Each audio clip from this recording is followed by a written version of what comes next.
Steel Limited. Welcome, Srimati Aruna Sharma, former Secretary, Ministry of Steel, Government of India. Welcome, ma'am. And Shri Arun Maheshwari, Director, Commercial and Marketing, JSW. Welcome to you, sir. So, ladies and gentlemen, let us commence the session on raw material strategy and shift in the raw material mix, which is the very first session of the third and concluding day of this 3-day India Steel 2025. I will call upon Shri Amitava Mukherjee, Chair FICCI Mining Committee and CMD NMDC Limited and NMDC Steel Limited for the welcome address. Sir.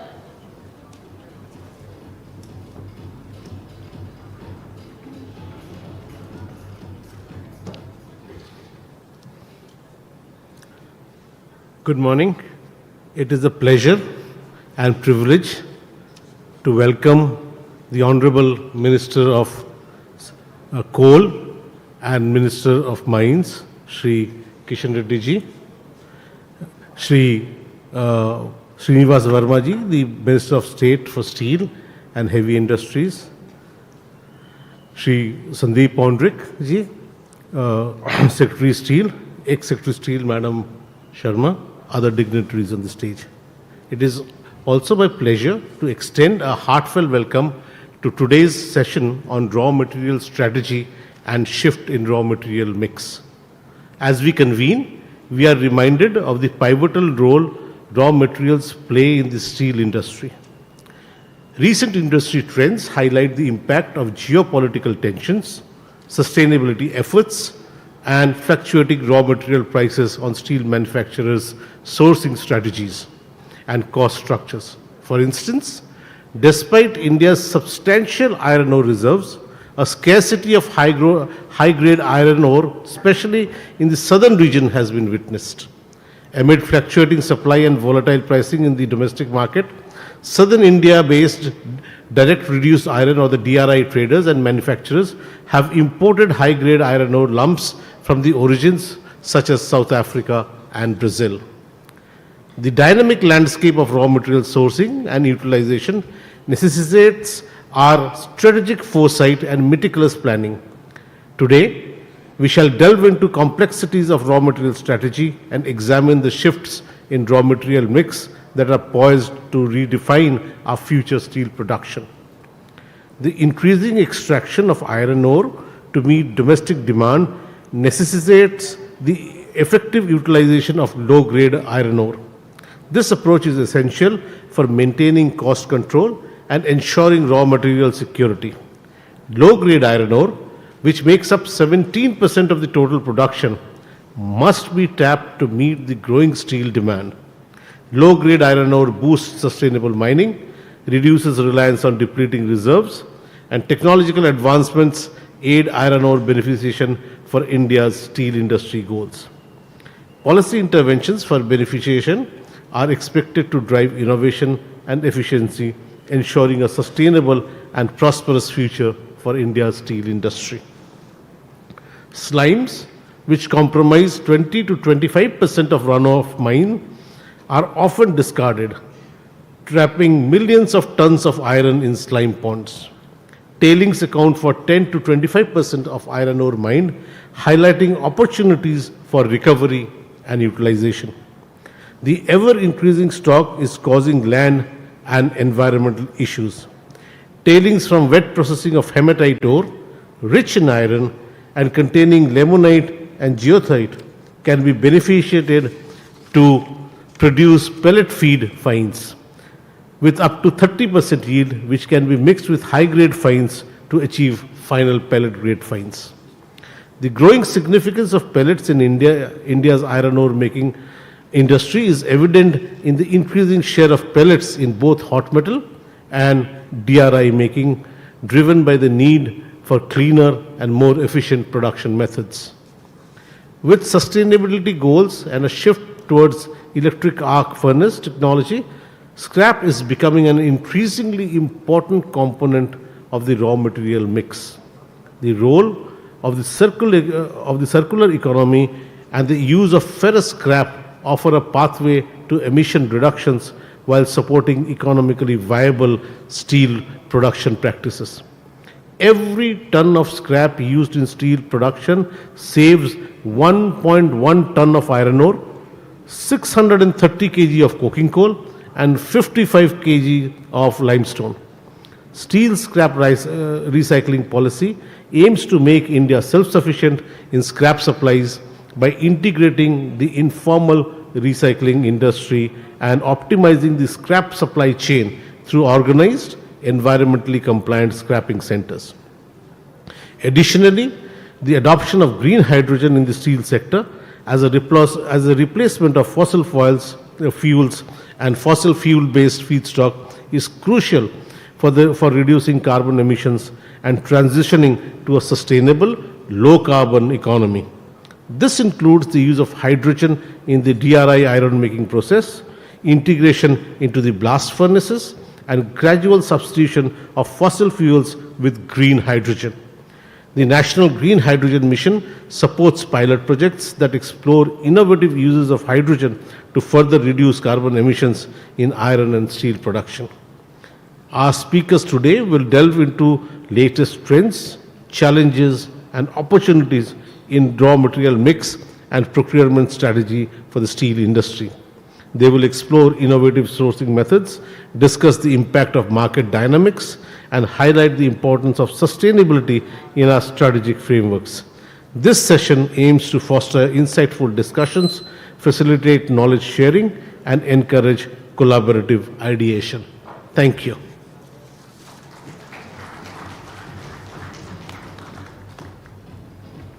Thank you, sir, for the initial remarks.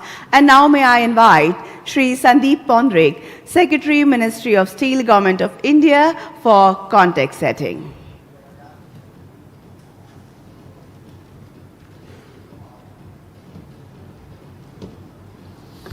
Good morning.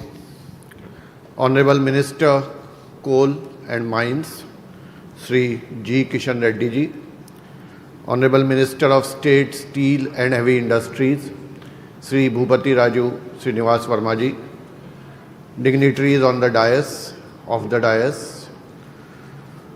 the delegates.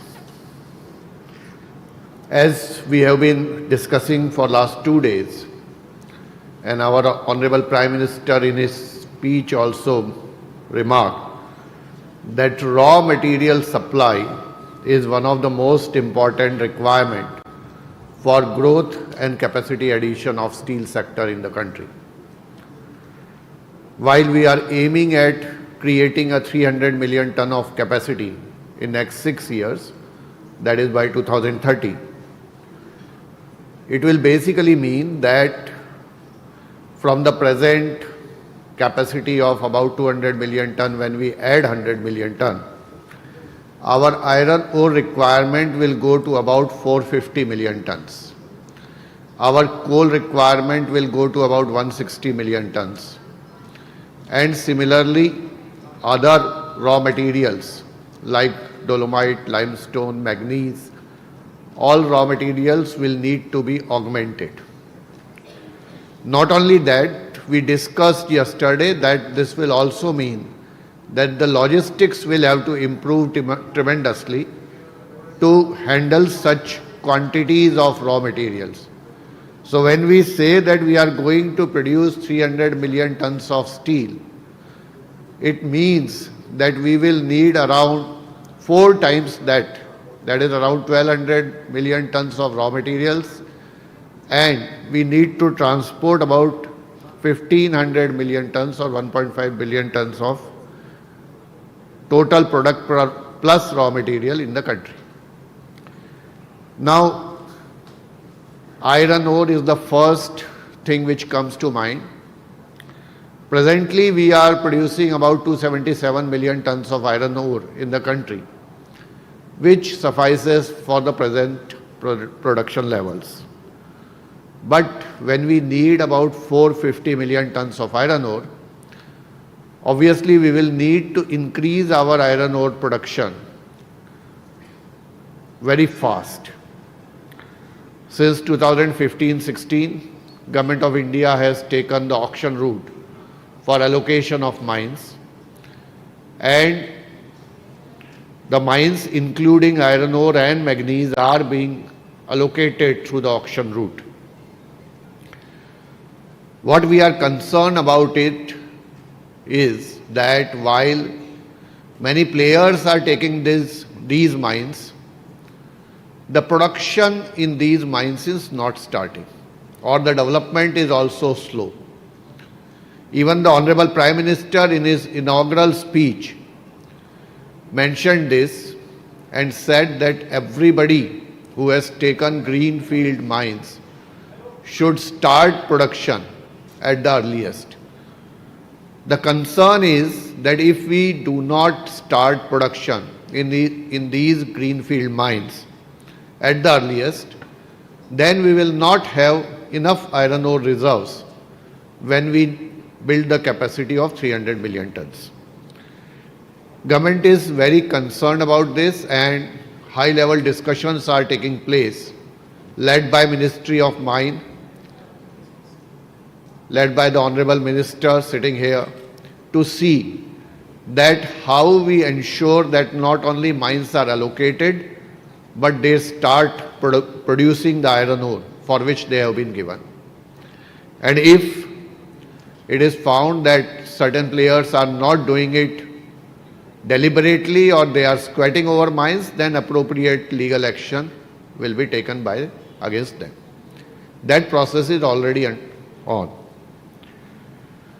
In addition to iron ore production increase, we also have to look at beneficiation. As many of the older mines are giving now lower Fe content, or because of the older ways of taking the cream of iron ore from the mines and leaving the low Fe content iron ore in the mines, we now have a large stock of low Fe content iron ore. And unless we start beneficiating this, we will be losing a valuable and critical mineral reserves in the country. Ministry of Mine is already working on a proposal to incentivize beneficiation, and I thank the Honorable Minister sitting here for that. So that is the two aspects of iron ore: beneficiation, use of pellets or converting fines to pellets to the maximum to increase the blast furnace productivity, and increasing the mining in greenfield mines. Coming to coal, it is interesting that you ask any common citizen or any person who is not aware about the steel industry, and he will not know that the cost of coking coal in steel making is more than the cost of iron ore. Nobody actually realizes it outside the steel sector. So that's why coal is such an important input into the steel making. We have been dependent on import of coking coal for quite some time now. Last year we imported about 58 million tons of coking coal, with about 7 million tons of domestic coking coal. The problem with, as of all of us know, that the domestic coking coal, the ash content is high, and we need washery capacities to be augmented, increased, to make it fit to be used for steel making. Ministry of Coal is already on the job, and we expect about 27 million tons of washery capacity to be created in the country by 2030. But this will not be sufficient for the requirement, and we will have to increase import of coking coal. As of now, almost 40% plus of our coking coal comes from Australia, about 14% comes from Russia. Now the country is, or the steel sector is trying to diversify the coking coal input or import, so that if there is any logistics issue similar to COVID, then we are not dependent on one input, we have a diversified portfolio of coking coal. We have been talking with all countries. We have a big Russian delegation here, led by Honorable Deputy Minister. We also have, interestingly, a delegation led by delegation from Mongolia, and the Honorable Ambassador of Mongolia is here, because Mongolia is one country from where we are exploring to have coking coal as a new source. Our companies are looking at the option of how to bring that, because it's not the issue of coking coal, but the issue is the logistics, how to bring Mongolian coking coal to the country. So we are trying to look at various options for coking coal. As far as limestone and dolomite is concerned, most of it comes from Middle East, in addition to the domestic production. And manganese, again, we are importing a substantial quantity of manganese. What we are also encouraging our steel companies is not only to import steel and mining, but also acquire assets outside the country. As all of us know that NMDC has operating gold mines in Australia. They also have an iron ore mine in Australia, where they are trying to start the production. ICVL, which is a joint venture of public companies in India, has mines in Mozambique. So similarly, we are encouraging our companies to acquire assets abroad, right from iron ore to coking coal to even limestone and dolomite in Middle East. Overall, I think raw material securitization is the most important aspect of steel making, and our companies and country has to focus on that, so that we are not facing a eventuality that we have the capacity but we don't have the raw material. I again thank the Honorable Coal and Mine Minister, who is here to give his valuable views and comments, because these are the two ministries which are responsible for ensuring the two most important, or rather three most important inputs for steel making, that is coal, iron ore and manganese. I also thank our Honorable Minister of State, who has been very closely involved in this conference and has given his guidance. And also let me mention the name of our Honorable Steel Minister, who because of some issues could not be here physically, but who is closely watching this conference, Mr. Kumaraswamy. And let me also thank him for his involvement in the conference. I will conclude my remarks by saying that I am sure that our steel sector will be able to add capacity, will be able to grow and fulfill the target given by Honorable Prime Minister to reach 300 million ton by 2030 and 500 million ton after that, not only fulfill but surpass the targets. Thank you. Thank you, sir, for providing beneficial information and setting the tone of this session. I will now request Srimati Aruna Sharma, former Secretary, Ministry of Steel, Government of India, for her address. Ma'am, 5 minutes, please, in interest of time. Thank you. Thank you. Thank you so much. Let me first of all congratulate the Ministry for organizing this conference for a brainstorming of all the issues related. Let me put my welcome to both the ministers, coal, mining, represented by Mr. Reddy, and Mr. Verma, the MOS for the steel, because this marriage is very, very important for the growth of steel. We are the second largest and will continue to be second largest. But yes, as Mr. Pondrik has very rightly said, there are some pain points. And being involved in this ministry and drafting, maybe I will be putting it a little more bluntly as the issues that are very, very important that needs a quick decision for the growth of this sector. As Mr. Pondrik has rightly said, that beneficiation is very important to use the low quality of iron ore.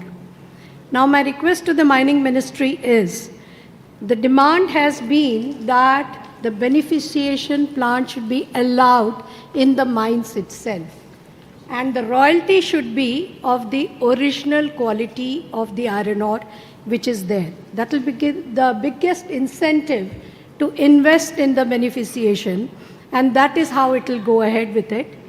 The matter is being discussed with the mining ministry, and I'm confident that an early decision on this will go a very long way when we are moving ahead with it, because then, as Secretary has very rightly flagged, a low quality iron ore will come into the mainstream of usage instead of only like Goa, which is depending on the export of the low quality of iron ore. Now, similarly, this combination is going to go a very long way. And second request is the electric arc furnace has to be incentivized, and my friends here of induction furnace are never happy with me. That needs to be discouraged. So, disincentivizing the induction furnace for new investments, but incentivizing the electric arc furnace or the DRI route is the future. So that has to come out very, very well when we are going ahead with it. Coal, very important, and coking coal, we are investing in a big way on the washeries, but it's still a small percentage, and we will continue to be dependent unless until there is a crack of commercial use of hydrogen gas. And that doesn't seem to be coming in near future. But the moment it comes, that will be a game changer. But syngas has been experimented, and hope so that more and more takers will take, which will be replacing at least to a considerable quantity of coking coal that will be required when we move ahead. Honorable Prime Minister in his inaugural had mentioned about more and more mining. It is sad that only 10% of minerals we are using at national level. Therefore, the policy of survey and then license to mine is very, very important. It has to be tied, it has to be guaranteed when we move ahead with it, because that is what is going to gain for it. When we look at the raw material besides what we have is coal, coking coal, then your iron ore and a little bit of other material.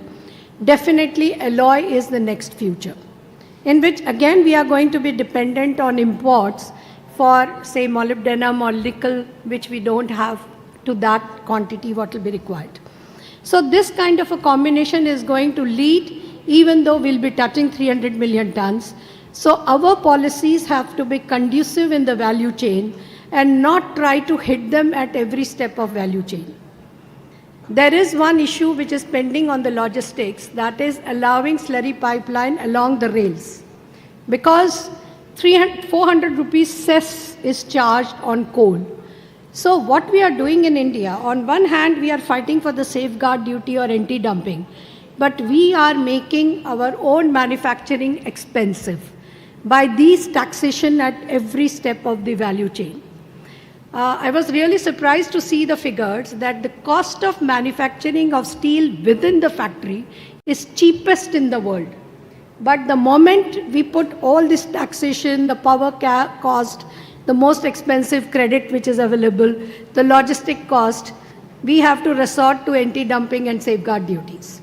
So it is not the inefficiency of the sector, it is these things we have to consider, because if the more we make, the more the pie increases, the revenue in terms of taxation will automatically come to you, the revenue in terms of royalty will automatically come to you. So we can think of rationalizing of every step taxation or extra cost that we are making the input cost very, very expensive as we are going ahead with it. It is really encouraging to see this sector flourishing and contributing in a big way to GDP. We are a low infrastructure country, so this demand for steel which has enhanced from what it was 50 kg per capita in 2015, has already touching 100 now, I think. It has about 100 and targeted to become 160 by 2030. So you can see how it is going to increase, and the demand increases, the manufacturing increases, and 80% is targeted in the steel policy for domestic consumption. So it is going to be a domestic consumption when we are going ahead with it. So more and more of domestic consumption, a bit of export of 20%, and that is a combination we are going to sustain ourselves. We have techniques, we have ability, we have trained manpower, we have both vibrating public sector as well as the private sector working. We have equally vibrant secondary sector, which contributes 51% of the steel making. Everybody is geared for it. These little pain points, if they are catered for, I think this is one sector which will be contributing to GDP, contributing to revenue, but these pain points have to be addressed as early as possible. Thank you so much. Thanks.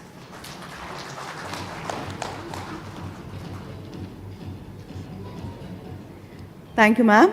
I will now invite His Excellency Bobilev Petre, Director of Coal Industry Development Department, Ministry of Energy of the Russian Federation for his address.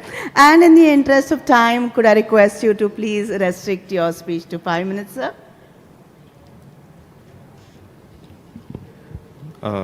Дорогие коллеги, дорогие друзья, от лица Министерства энергетики Российской Федерации рад сердечно приветствовать вас. Dear colleagues, dear friends, let me welcome. Okay.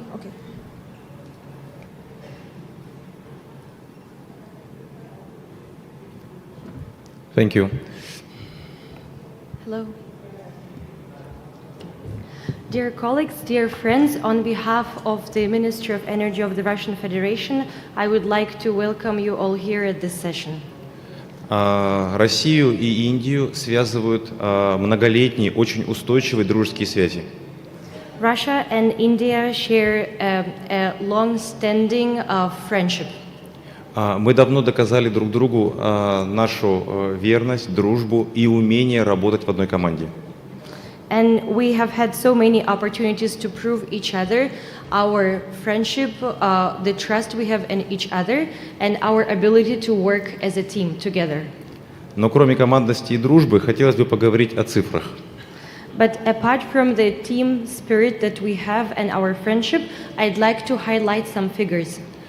Буквально 25 лет назад, в начале века, во всем мире потреблялось немногим менее 4,5 миллиардов тонн угля. А по результату прошлого года объемы потребления угля в мире составили почти 9 миллиардов тонн. Уголь в мире вырос в 2 раза.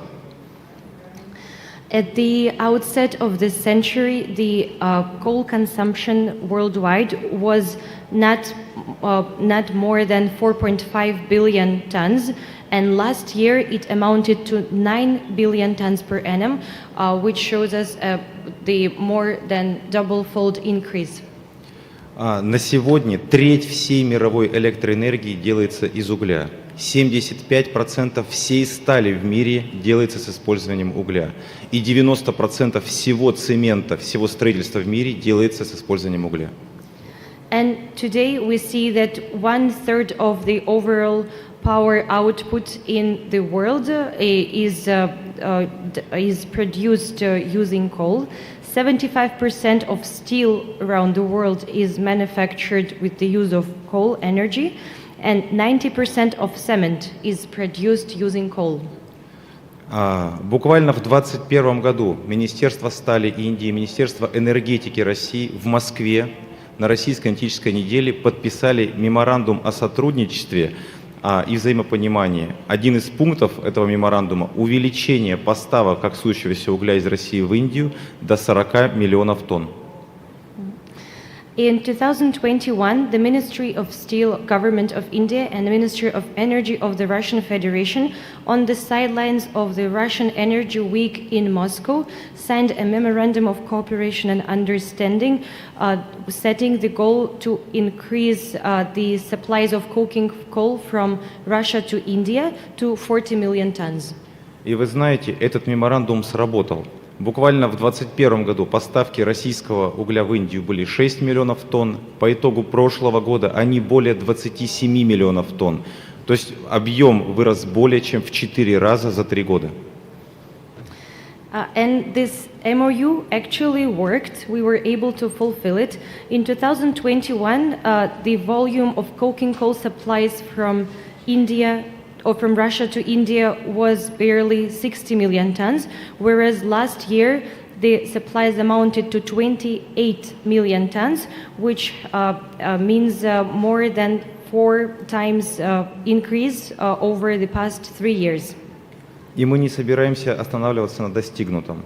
Буквально 12 апреля в России утверждена новая энергетическая стратегия до 2050 года, в которой объемы добычи угля в России будут возрастать и составят более 600 миллионов тонн, как для внутреннего потребления, так и рост экспорта российского угля.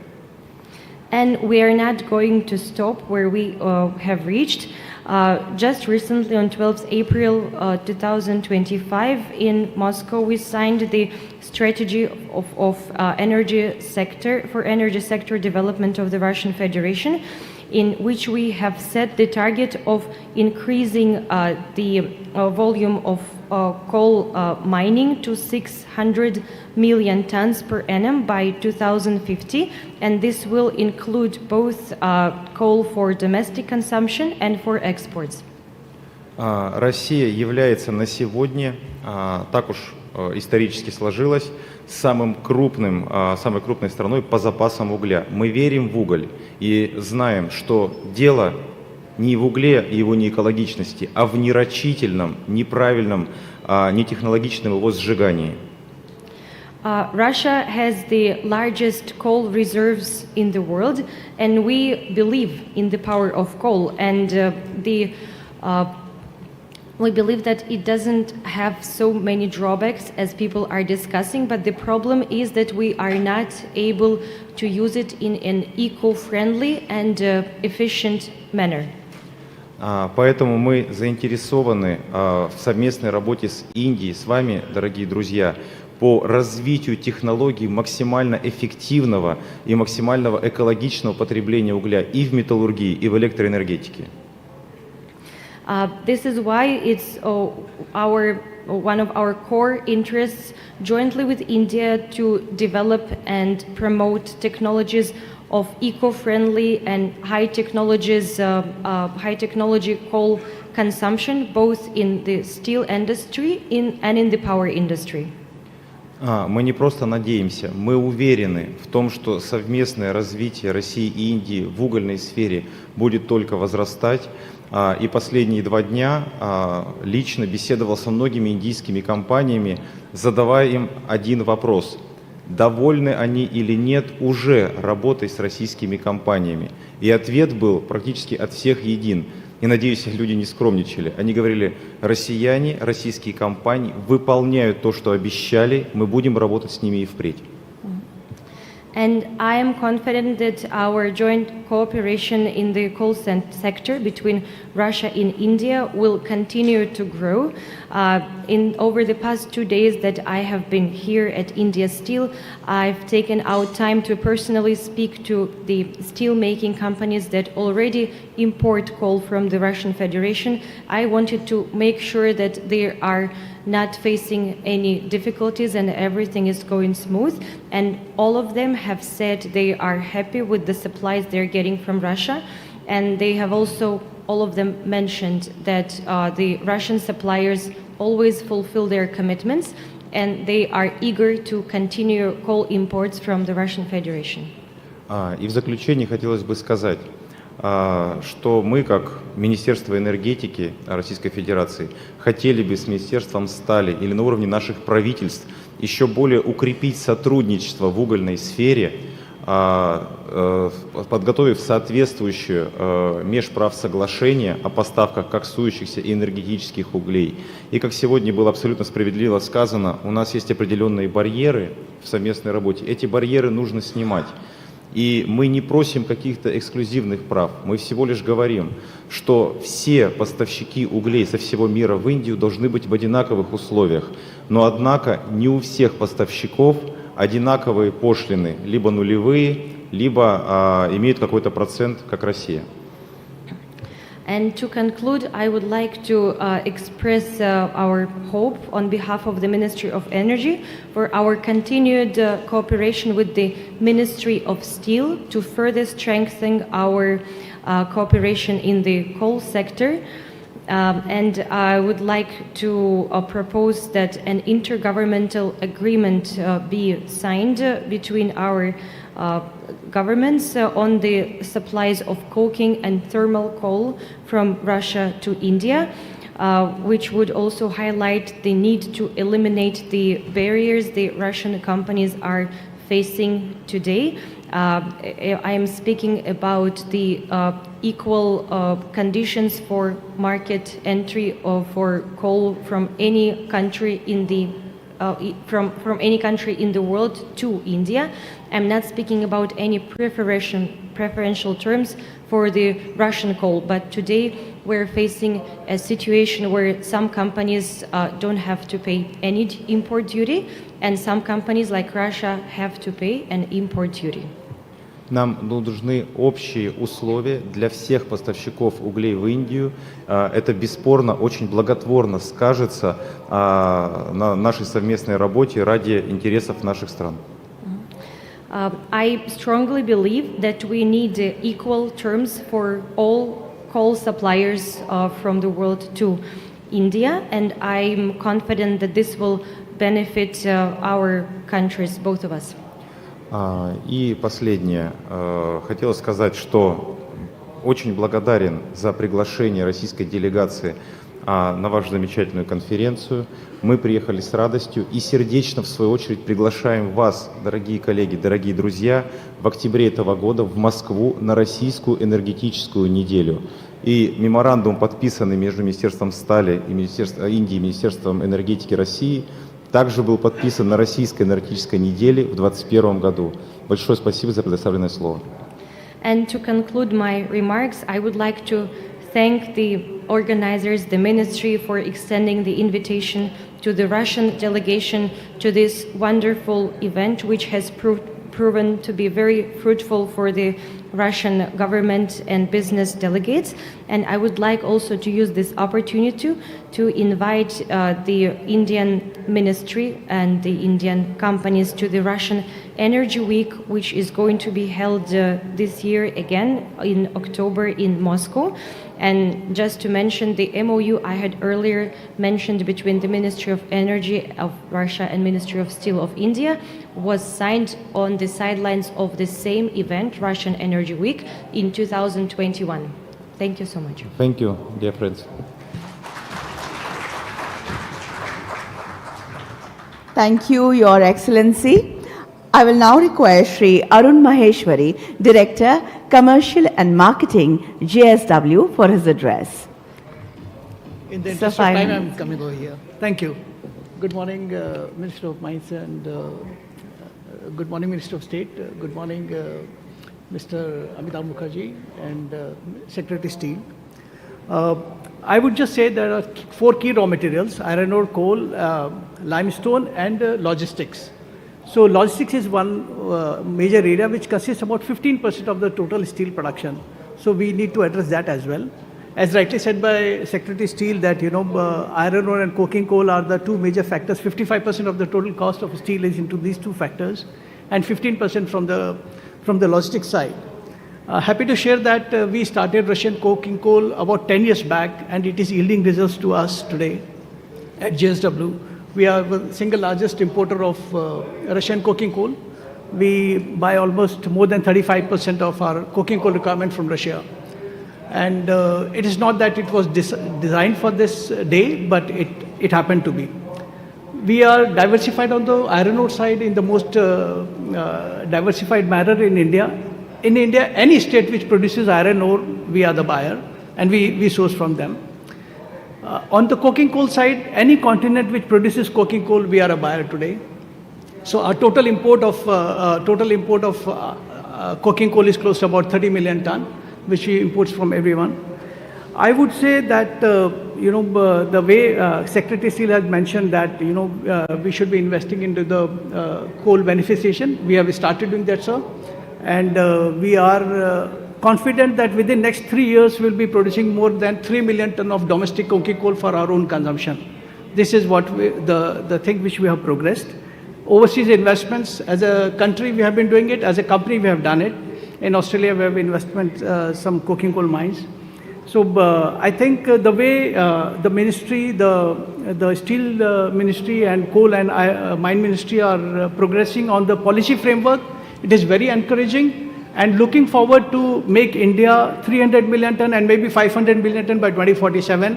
I believe there is no dearth of the effort which is being made by every one of us. The government support and the private sector together we are reaching there, and I'm sure we will make India bright again on the steel side. Thank you.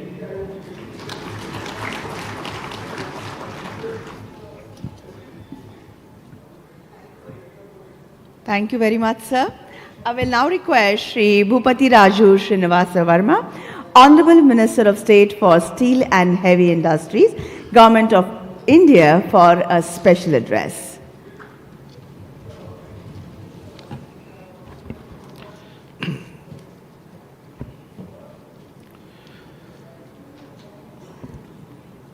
Honorable Minister of Coal and Mines, Sri G. Kishan Reddy ji, Sri Sandeep Pandit ji, Secretary Steel, Srimati Aruna Sharma, former Secretary Ministry of Steel, Sri Babilo Petar, Director Coal Industry Development, Russia, Sri Amitav Mukherjee, CMD NMDC, Sri Arun Maheshwari, Director Commercial and Marketing, JSW,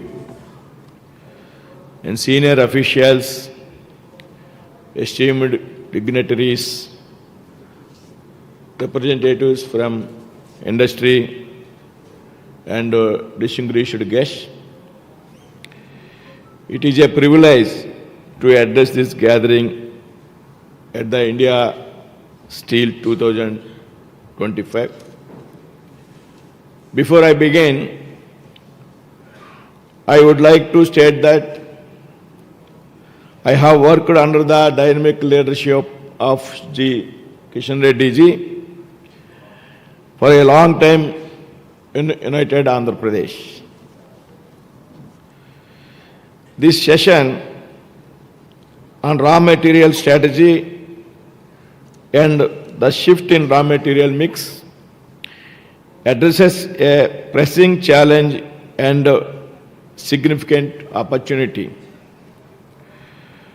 The above objective is to secure a stable, sustainable, and economically viable supply of essential raw materials for the steel industry.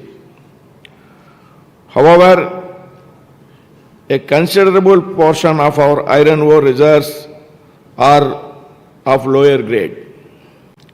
Therefore, there is a need for advanced beneficiation technologies. Further, we are largely import dependent for coking coal, exposing our steel sector to global price fluctuations and geopolitical risks. In addition, while India holds huge limestone reserves, around 69% of it is of cement grade. These challenges highlight the urgent need for a robust raw material strategy one that not only enhances domestic resources utilization but also supports a deliberate shift in raw material mix to ensure cost-effective and sustainable steel production. As discussed by various speakers in this panel, we need to focus on three pillars. The first one is geopolitical partnerships for diverse sourcing of raw materials. This will ensure a stable, high-quality supply for our producers. The second aspect is circular economies to maximize scrap and byproducts. As steel is recyclable, such practices will help both from environment perspective and reduces our reliance on primary raw materials. The third aspect is breakthrough R&D to unlock domestic reserves. These three measures will ensure that our steel making is sustainable. Our collective efforts in strengthening the raw material ecosystem will drive the path an Atmanirbhar and Viksit Bharat, where every ton of steel reflects the spirit of self-reliance and national progress. Thank you.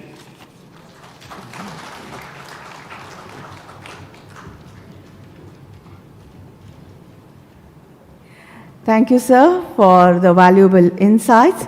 I will now invite Shri G. Kishan Reddy ji, Honorable Minister of Mines and Coal, Government of India, for the keynote address.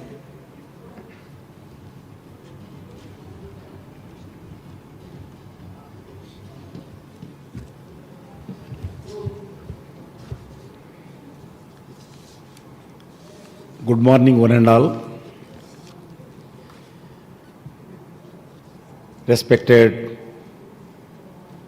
Sri Bhupatraju Srinivas Verma, Honorable MOS Steel and Heavy Industries, Sri Sandeep ji, Secretary, Ministry of Steel, Government of India, Sri Mukherjee, CMD, NMDC, Sri Excellency Babilo Peter, Director of Energy Russian Federation, Aruna Sharma ji, former Secretary Steel, Sri Arun Maheshwari, Director Marketing JSW, all the distinguished guests, delegates, industry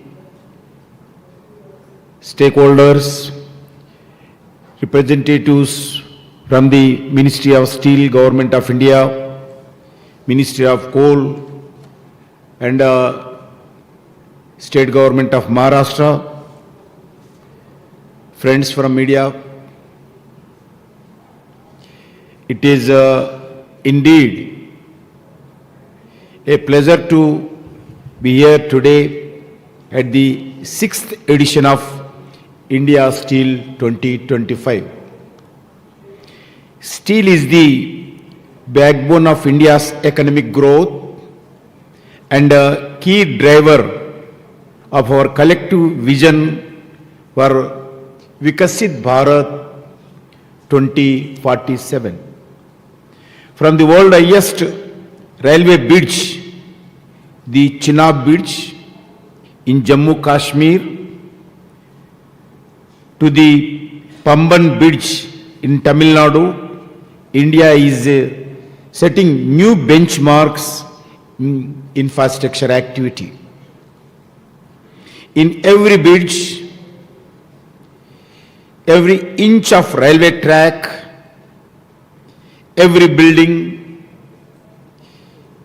every complex, every vehicle, all the industrial hub still tells the story of infrastructure of a nation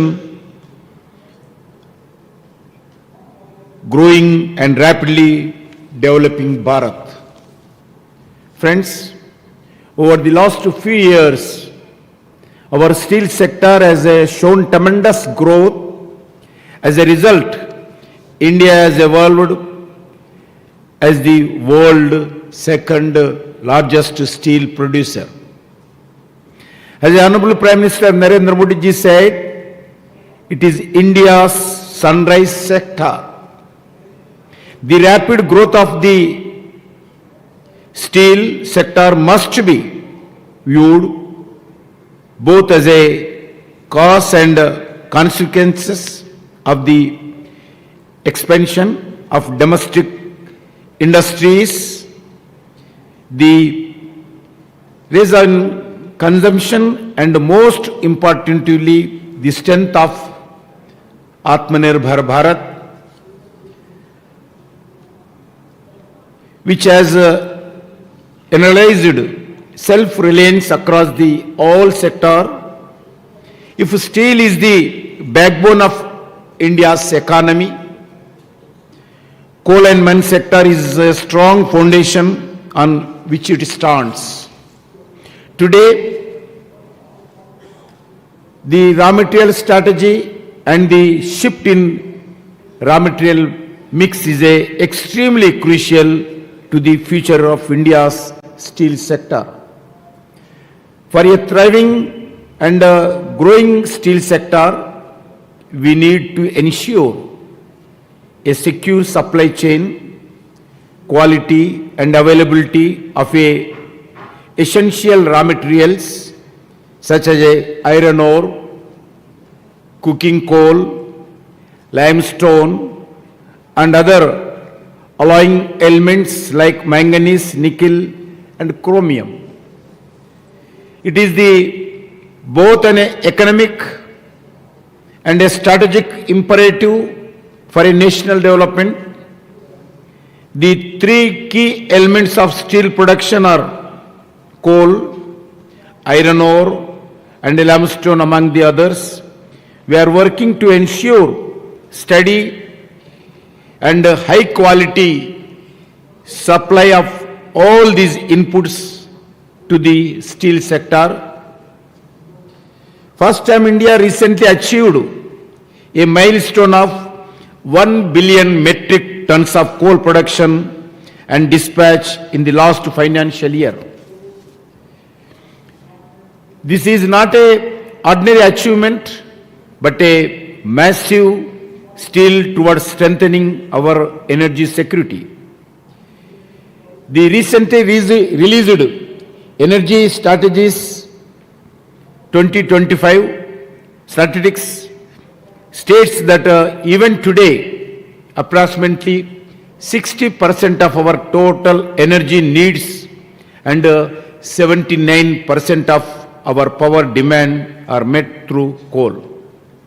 While efforts to strengthen renewable energy sources, coal will continue to remain central to our energy security.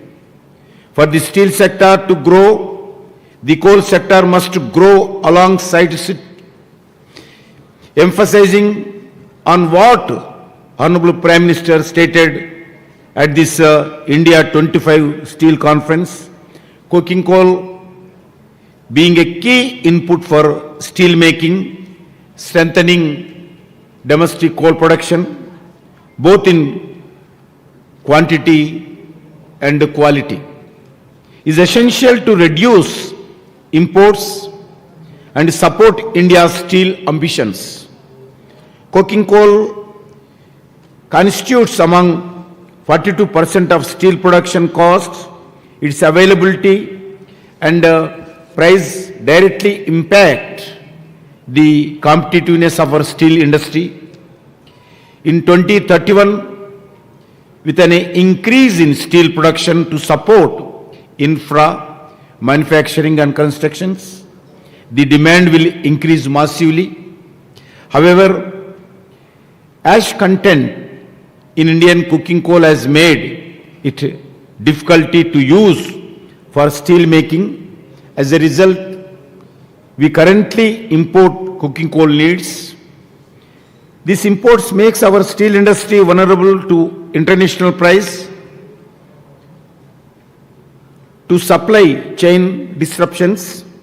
To address this challenge, Government of India launched Mission Cooking Coal to reduce cooking coal imports dependency, target 140 million tons of domestic cooking coal, increasing domestic cooking coal blending from current 10% to 30% in steel making in 2030. Under the mission, we are working on identifying and opening new exploration areas, boosting production from existing mines, increasing domestic coal washing capacity to improve quality, auctioning new cooking coal blocks specifically to the private sector to leverage their efficiency and investment, adoption of strong charging technology. Storm charging technology must also be promoted to enable use of high ash domestic coal without compromising coke quality and enhance blending percentage. Under the mission, we have also set a target of significantly expanding our washing and beneficiation capacity by 2030. We aim to develop washing capacity of 58 million ton and supply 23 million ton of washed cooking coal by 2030. However, for the success of this mission, we need active participation of private sector. Private sector, especially I am requesting, setting up new washeries, beneficiation plants and developing new technology will further strengthen India's efforts. Pulverized coal injection trials using domestic coal are also being undertaken. These trials have shown potential for import substitution. With a greater technology and innovation, we can further improve our capacity for beneficiation. We also industry partners to come forward and participate in action of cooking coal blocks. We have already allocated cooking coal blocks and are witnessing strong industry participation. Friends, India has a rich iron ore overseas with over 35 billion metric tons, making us the largest globally. To meet growing steel demand, we are ensuring that there is a steady supply. In financial year 24-25, we produced 263 million tons of iron ore with about 50 million tons exported. We currently have 179 working iron ore mines and 126 blocks have been auctioned so far and 38 of them already operationalized. We are also working closely with state governments to bring more blocks into auction and production and boost country's need.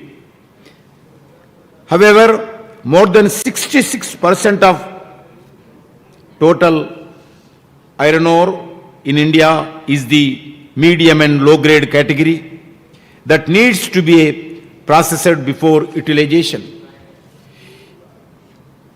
We are also undertaking policy interventions to encourage the private sector. We have proposed a strategic revision of royalty rates for limestone and low grade iron ore. This will encourage more private sector involvement in mining. I call upon the industry to invest in beneficiation plants to augment the iron ore production in the country. As a highly emphasized by Honorable Prime Minister, the timely and proper utilization of greenfield mines must be priority. As he rightly said that timely use of greenfield mines is important, else it will waste of natural resources and loss for the country and industry. I therefore urge the mining community to focus on timely operationalization of iron ore mines. Our ministry is making this a priority and are holding regular review meetings with state governments and stakeholders. We are also working to close coordination with the Ministry of Environment, Forest and Climate Change to facilitate early grant of clearances and simplify the norms for handling of applications for grant of environment clearance and forest clearance to remove bottlenecks. In the first 6 months, a number of guidelines have been issued by Ministry of Environment in this regard. The proposed reforms will be finalized shortly. The Coal and Mining Ministry is constantly evolving to adapt to sustainable goals and meeting the climate change commitments while reducing dependency on imports. Towards this, we are undertaking constant technological development, innovations, and adopting whole-of government approach. The coal gasification program, which will encourage investment in the sector and enable to use of high ash and non-cooking domestic coal to produce synthesis gas. As I pointed out, this Honorable Prime Minister, Sungas is a cleaner option to steel making and can be used in direct reduced iron-based steel making. The Ministry of Coal has set a target to achieve 100 million tons of coal gasification by 2030 under the National Coal Gasification Mission. The industry must come forward and invest in gasification technology, not only as a cleaner alternative, but also as a strategic substitute for imported cooking coal. This shift can unlock new value chains, reduce emissions, and strengthen India's push for green energy, growth, and self-reliance.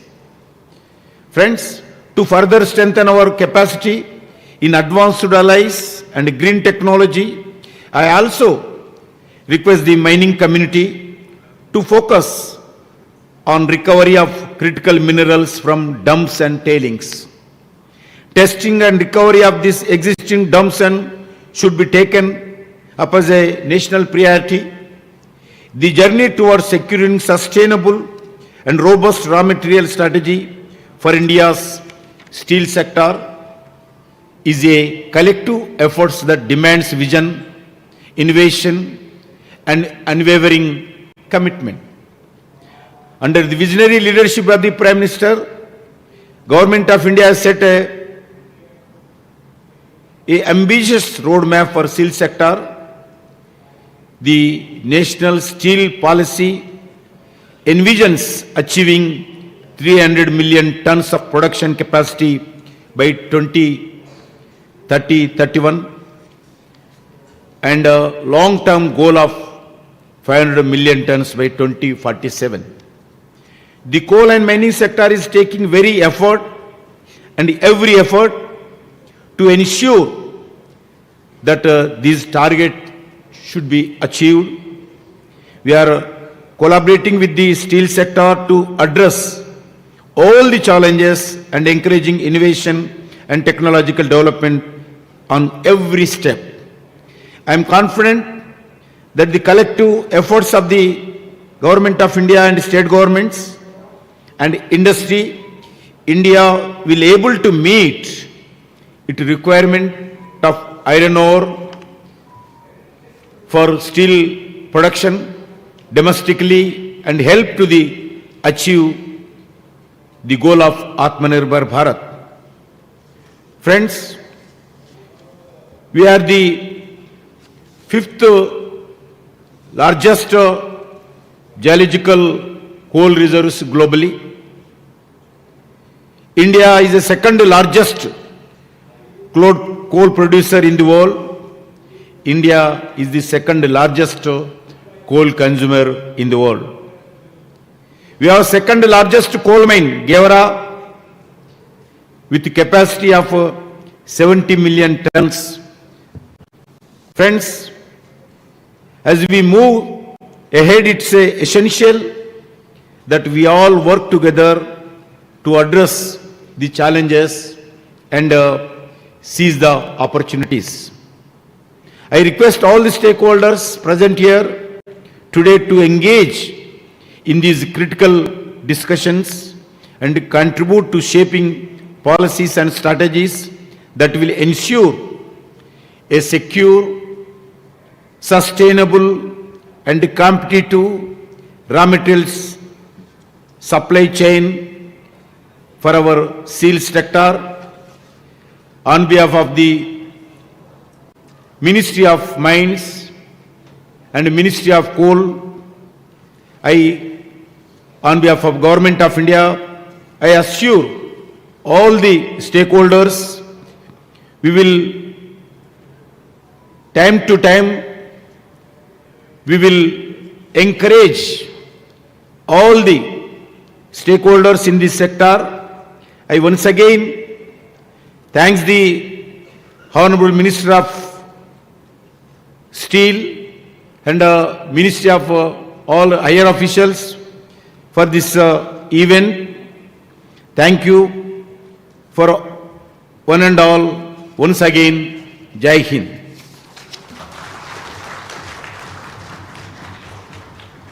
Thank you for addressing this August gathering on this significant occasion. And now, as a token of appreciation and gratitude, Shri Sandeep Pondrik, Secretary, Ministry of Steel, Government of India, will be presenting mementos to the Honorable Ministers. I request Shri G. Kishan Reddy ji, Honorable Minister of Mines and Coal, Government of India, to please accept this memento as a token of reverence and love.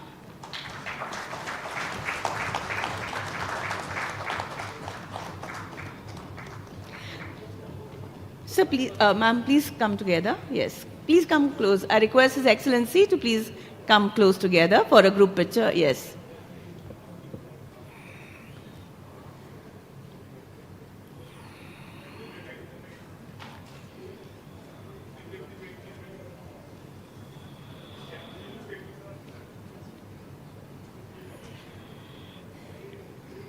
A memento for Shri Bhupati Raju Srinivasa Verma ji, Honorable Minister of State for Steel and Heavy Industries, Government of India.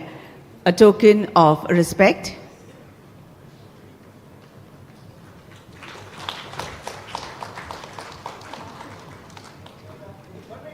Ma'am, please can you move closer? Yes. Moments to be treasured in the form of photographs and cherished for times to come.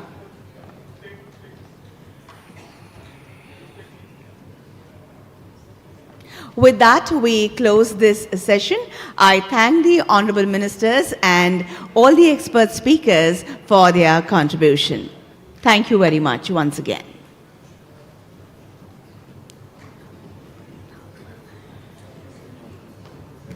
Ladies and gentlemen, it is 11:10 now. We will break for tea coffee that has been arranged in the foyer outside.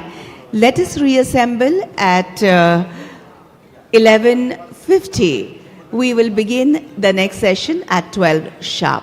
The last session of the concluding day of India Steel 2025 begins at 12 noon sharp. I request you to partake your tea, coffee, and reassemble in this hall at 11:50. Thank you.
next couple of minutes.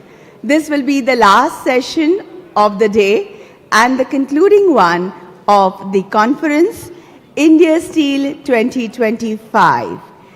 So the topic is digital technology and steel industry, steel making and digitalization. This will be a panel discussion. So I request all those standing behind in the hall and also outside in the foyer to please come ahead, take your seats, and I hope your cell phones are on the silent, and we all know the reason why. Thank you for your cooperation.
Check.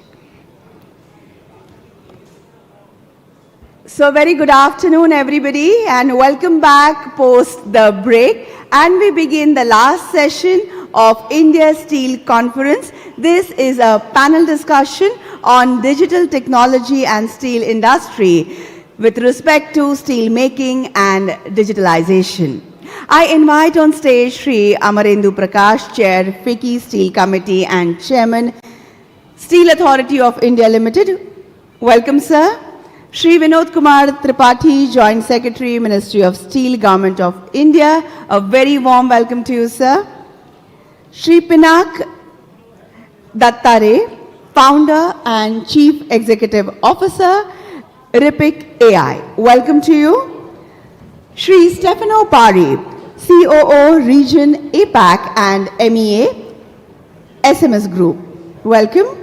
Shri John And, Founder and Chief Executive Officer, Ronmas GMHB. Welcome. And the session moderator, Shri Abhijit Ray, Partner, Deloitte. Welcome to you as well. So let us put our hands together for all these expert gentlemen on the stage.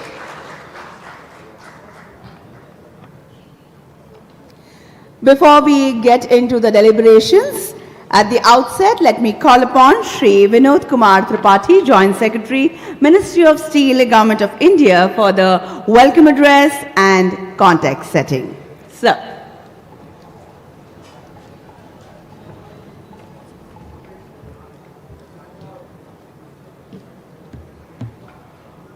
Good morning, ladies and gentlemen. It's a good afternoon. Esteemed speaker on the dais, esteemed guests and delegates, it is my pleasure to welcome you all to today's session on steel making and digitalization, a topic that stands at the intersection of tradition and transformation, where one of the world's oldest industry is embracing the future.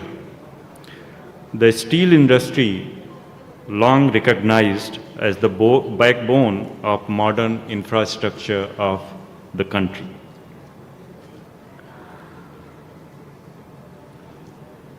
It is undergoing a pivotal shift as we navigate the challenges of 21st century. From sustainability pressures to global competition, digitalization is emerging as not just an option, but a necessity. At the heart of this transformation lies data, the digitization before digitalization. But before we can leverage data effectively, we face one of the most critical challenges, the creation of sanitized, high-quality data. In a typical steel plant, data streams from thousands of sensors, control systems and legacy platforms, often fragmented, inconsistent, or unstructured. Turning this raw information into clean, meaningful data sets is a foundation step. Without this, the promise of digital technologies like AI, machine learning, and advanced analytic learning cannot be fully realized. Once the hurdle is addressed, the use of data for process efficiency and energy optimization opens up immense possibilities. Real-time monitoring and predictive analytics can fine-tune furnace operations and reduce material waste. It can also lower energy consumptions, outcomes that are not only economically desirable, but crucially for meeting global climate commitments. Data-driven decision-making allows for smarter production planning, better quality control, and more agile responses to market fluctuations. Another strategic benefit of digitalization lies in inventory minimization. By integrating data from across the supply chain, from raw material sourcing to finished product delivery, companies can align production more closely with demand, reduce buffer stock, and improve cash flow. Digital tools enable dynamic inventory tracking, forecasting, and replenishment strategies that lead to leaner operation and reduce overheads. As we explore these themes today, let us remember that digital transformation is not about replacing people with machine. It is about empowering people.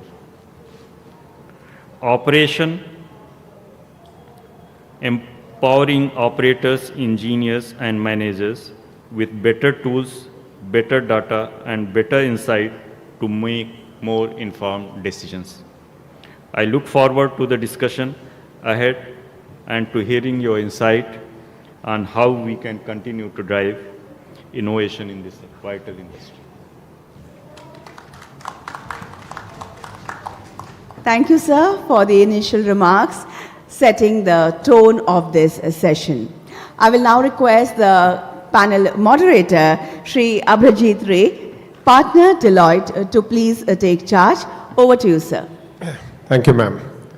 Good afternoon, everyone. I can see a lot of people are deep into their phones. You are using digital technology. Today we have a very, very interesting panel. We have policymakers. We have one of the biggest producers. And we have got absolutely cutting-edge providers to this industry. I'm not a steel industry expert, but I've been working with digital for the last 27, 28 years across various industries. So I'm a student of this subject, and Mr. Tripathi mentioned that it's one of the oldest industries. The way I look at it, that gives us the maximum chance to innovate. So that's where some of my questions will come. And I will try to leave some time for your questions to our esteemed panelists. So think about, listen to them, their perspectives, and then I think your questions will kind of enrich all of us in terms of our understanding of the subject. So firstly, I will start with Mr. Prakash. As we all know that SAIL has embarked on a very, very large and pervasive digital transformation. Just wanted to kind of pick your brains. Why and what outcomes are you looking for at a very broad level? Thank you, Abhijit. Digital, when we talk about digital today, I find boundaries merging. You see, we had automation first, computerization, automation, late 90s and late 90s. The whole industry was on the spree to automate and computerize the processes and things. From there, we graduated to being digital, and today we are practically on the cusp of AI. We are talking about AI built over the data in order to analyze the data. Machine learning and AI is coming in. So the swath that we are traversing, hoping to traverse over the next 3 years through our digital initiative is kind of a mix of all of this. So we'll be building on that. Interestingly, as we expand capacities, as we struggle with the challenges of choosing the right technology and trying to decarbonize our industry, efficiency has emerged as a buzzword in our industry. Efficiencies are very good. Some of the decarbonization initiatives are out of money. That means that you change the process, you invest money, which may not necessarily be returned in the price of steel, in order to adopt those technologies. However, the good thing about digital is, this is in the money question.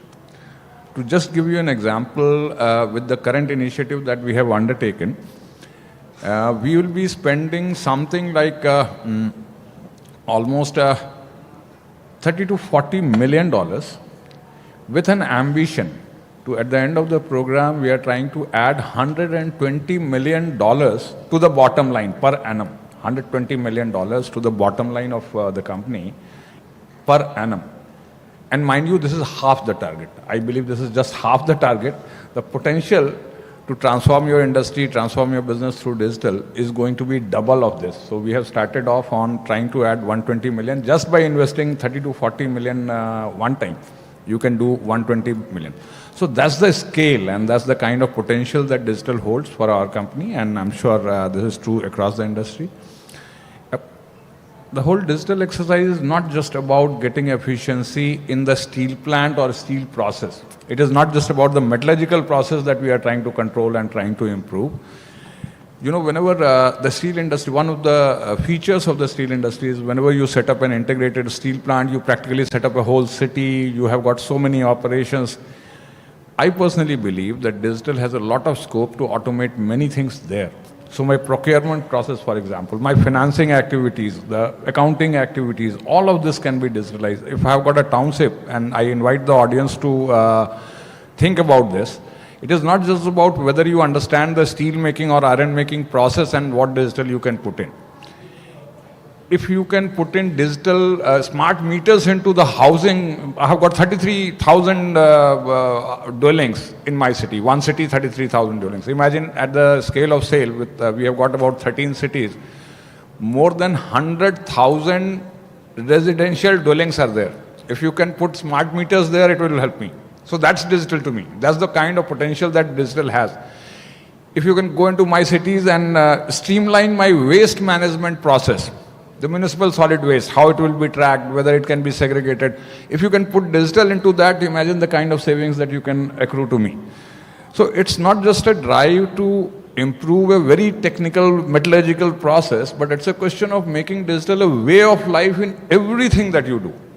And it has huge potential as we see in our business. I'm sure others in the business will also appreciate that. Thank you. Thank you so much. It's absolutely fascinating and inspiring, right from automation to AI to actually thinking about people who live in that ecosystem and everything, because if we can expand our horizon, digital can change lives. Digital can change our competitiveness, our capacity, focus on green steel making.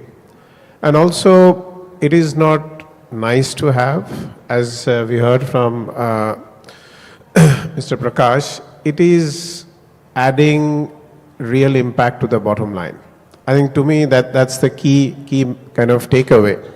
And I will come back to you with certain questions because it is, I don't know what's the right term to use, whether it's a traditional industry and all that, and I only see opportunities. There are other things that needs to be in place to make digital happen.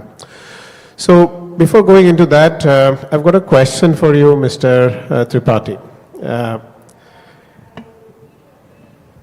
We live in a global economy, and there are, even in this panel, we have got global experts. So one thing I would like to understand is how tech partnerships in the steel industry, and what's the role you see about global players contributing to India and India contributing back to global, given that we are world's second largest steel maker. It's not about just global company helping us. We have got a lot to kind of export in terms of knowledge. So the question is around technical partnership globally. Would you love to know your perspective? See, partnership is always good because see, working individually or in a team, it makes a difference.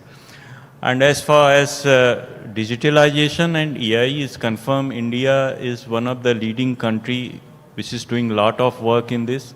So India can contribute to the world and take the best of the world also. So working together will always lead to a better result and better outcome. That's what I think. Yeah. No, I fully believe because we have to be globally competitive, and there are stringent regulations across the world, and those regulations are not far that India we have to all follow, if not already there. So thanks for that. I've got a question for Mr. Parry. We had an interesting little discussion before this talk. So there is, so SMS Group, you have been a leader in the steel industry across different processes. My question is, and we were discussing, digital is not a software. How digital adds additional value to an existing producer? Would love to know your perspective. Thank you for the question. Makes my life really easy because as a company, SMS, when we started more than 10 years ago, the first, we call it the first learning plant. It was a plant that we established in the US. We understood the potential of the digital revolution and its application in the steel industry. And we have elaborated a concept that goes beyond the traditional way of doing business. The difference between digital steelmakers and non-digital steelmakers is really visible. Digital steelmakers are using to the utmost of their potentiality the data, the information, everything that is coming from their IT system, automation, sensors, whatever, and they can take out of this the potential that non-digital steel makers are not using.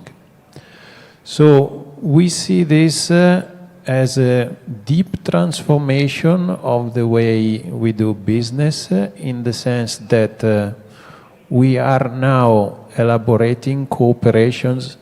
We were talking about partnership just a few moments ago because our value proposition is now a combination of a digital package that goes together with the automation package of the plants and that goes also together with the ability to provide servicing to our customers.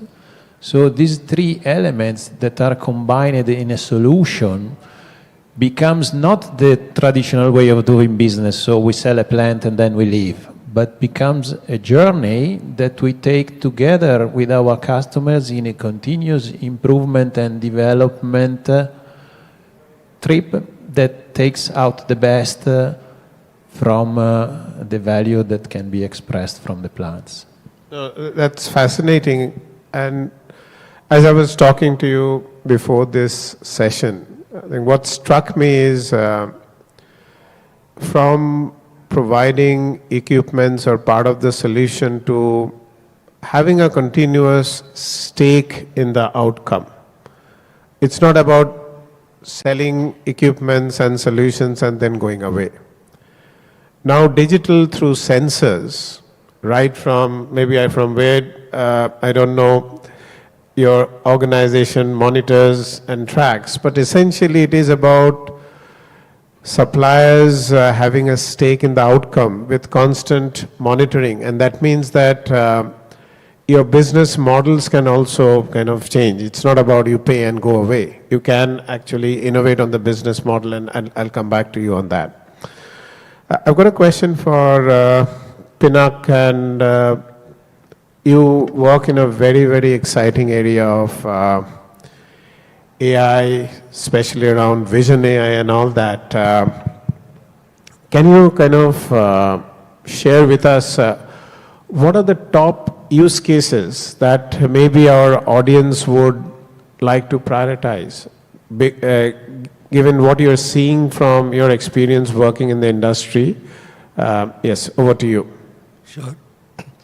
So in today's steel manufacturing context, right, the bar on cost competitiveness, the bar on sustainability, it is only increasing year on year, day on day, month on month. And the fellow panelist, sales chairman sir, I have heard him speak that steel making is an art, and he likes to call himself as a bachelor of art of steel making and not bachelor of science. And unfortunately, in today's world, the crop of the artist, it is reducing. So all steel makers today have this double whammy, where on one hand, the pressure on cost competitiveness, the pressure on sustainability is only increasing year on year, month on month, day on day. But the crop of artists, it is reducing, which is where I think the power of AI can really be a solution. It cannot be a magic wand. It cannot be one thing that solves all the problems, but maybe partly alleviate the problem, reduce the pain. The way it can reduce the pain is automation of decision making. So while in the last 5 decades, the steel industry has gone through first the electrical and instrumentation level of transformation, the L1 as it's commonly called, and then L2 level of automation, which is the automation layer, and then the L3 of MES in the early 2000s and the late 1990s. And over the last 2 decades, we have the IT layer and the Power BIs of the world, and now AI. What AI is literally doing is it's taking each of the decisions that people are taking on respect to material dosage, material sizing, material quality, temperature, fuel flow rate, residence time in different equipment, and automating those decisions so that even if you don't have the perfect artist in every shift, in every unit, the AI can get to a decent level of performance. Use cases, as you asked, some of the most interesting use cases I feel are in material monitoring and equipment monitoring. In material monitoring in a steel plant, 45 to 50% of the cost base is the carbon cost base, which is largely consumed in the blast furnace. Now, within the blast furnace, if you control and have a real-time visibility into the sizing of the coke, sizing of the sinter, the quality of the sinter, the moisture in the coke, then the fuel rate can be far more controlled, leading to a throughput and energy efficiency. And that is where the power of Vision AI comes into play. So it's easy to put cameras, but what it's very difficult to do is have an automated pair of expert eyes that monitors the process. Vision AI is like that automated pair of expert eyes, constantly analyzing the video feed, raising alerts when there is an anomaly, nudging you to take actions. And in some of the cases, we work with the steel plants to also automate those actions. So we do automation of the fuel rate, we do automation of the conveyor belts, we do automation of the residence time, and those are some of the use cases that we have been working with. Yeah, this is fascinating. I myself work with Vision AI in other sectors like transport, metro rails and all that. And what struck me is that not necessarily we have to put fancy sensors and everything else. It's way easier to put on camera. I think the magic lies in what do we do with the image feed. And as Pinak, as you have mentioned, is with the vision, then with AI, and if we can loop back to the action and the automation, then that's when magic can happen. Often we think that, okay, AI is a fancy story. Can it work in my aging steel plant? And suddenly when you use camera can bring that magic with the power of data and AI. So thanks a lot. I'll come to you, Dr. John. As a global innovator in robotics for industrial environment, can you share how robotics is reshaping steel industry, especially in the areas of safety, precision? So what are the kind of top use cases you are seeing? Yes, thank you very much for this question. Before I come to that, before I come to the robot, I would like to make it more a discussion here and come back to what Mr. Prakash said and also Mr. Pari about intelligent sensors and measuring process data in our lines. This makes absolutely sense. So I'm a strong supporter of measuring everything you have. We have all process parameters and simply store them. So I had a nice story. Nobody would believe. I'm a metallurgical engineer and I didn't believe it when I heard it first time. A big German steel producer 5 years ago had a problem with the toughness of the steel. They had a big lot, and from time to time the toughness was really too bad. And the metallurgists in the lab could not find the fault. They could not find the reason for that. And their last hope was a little bit AI, more big data.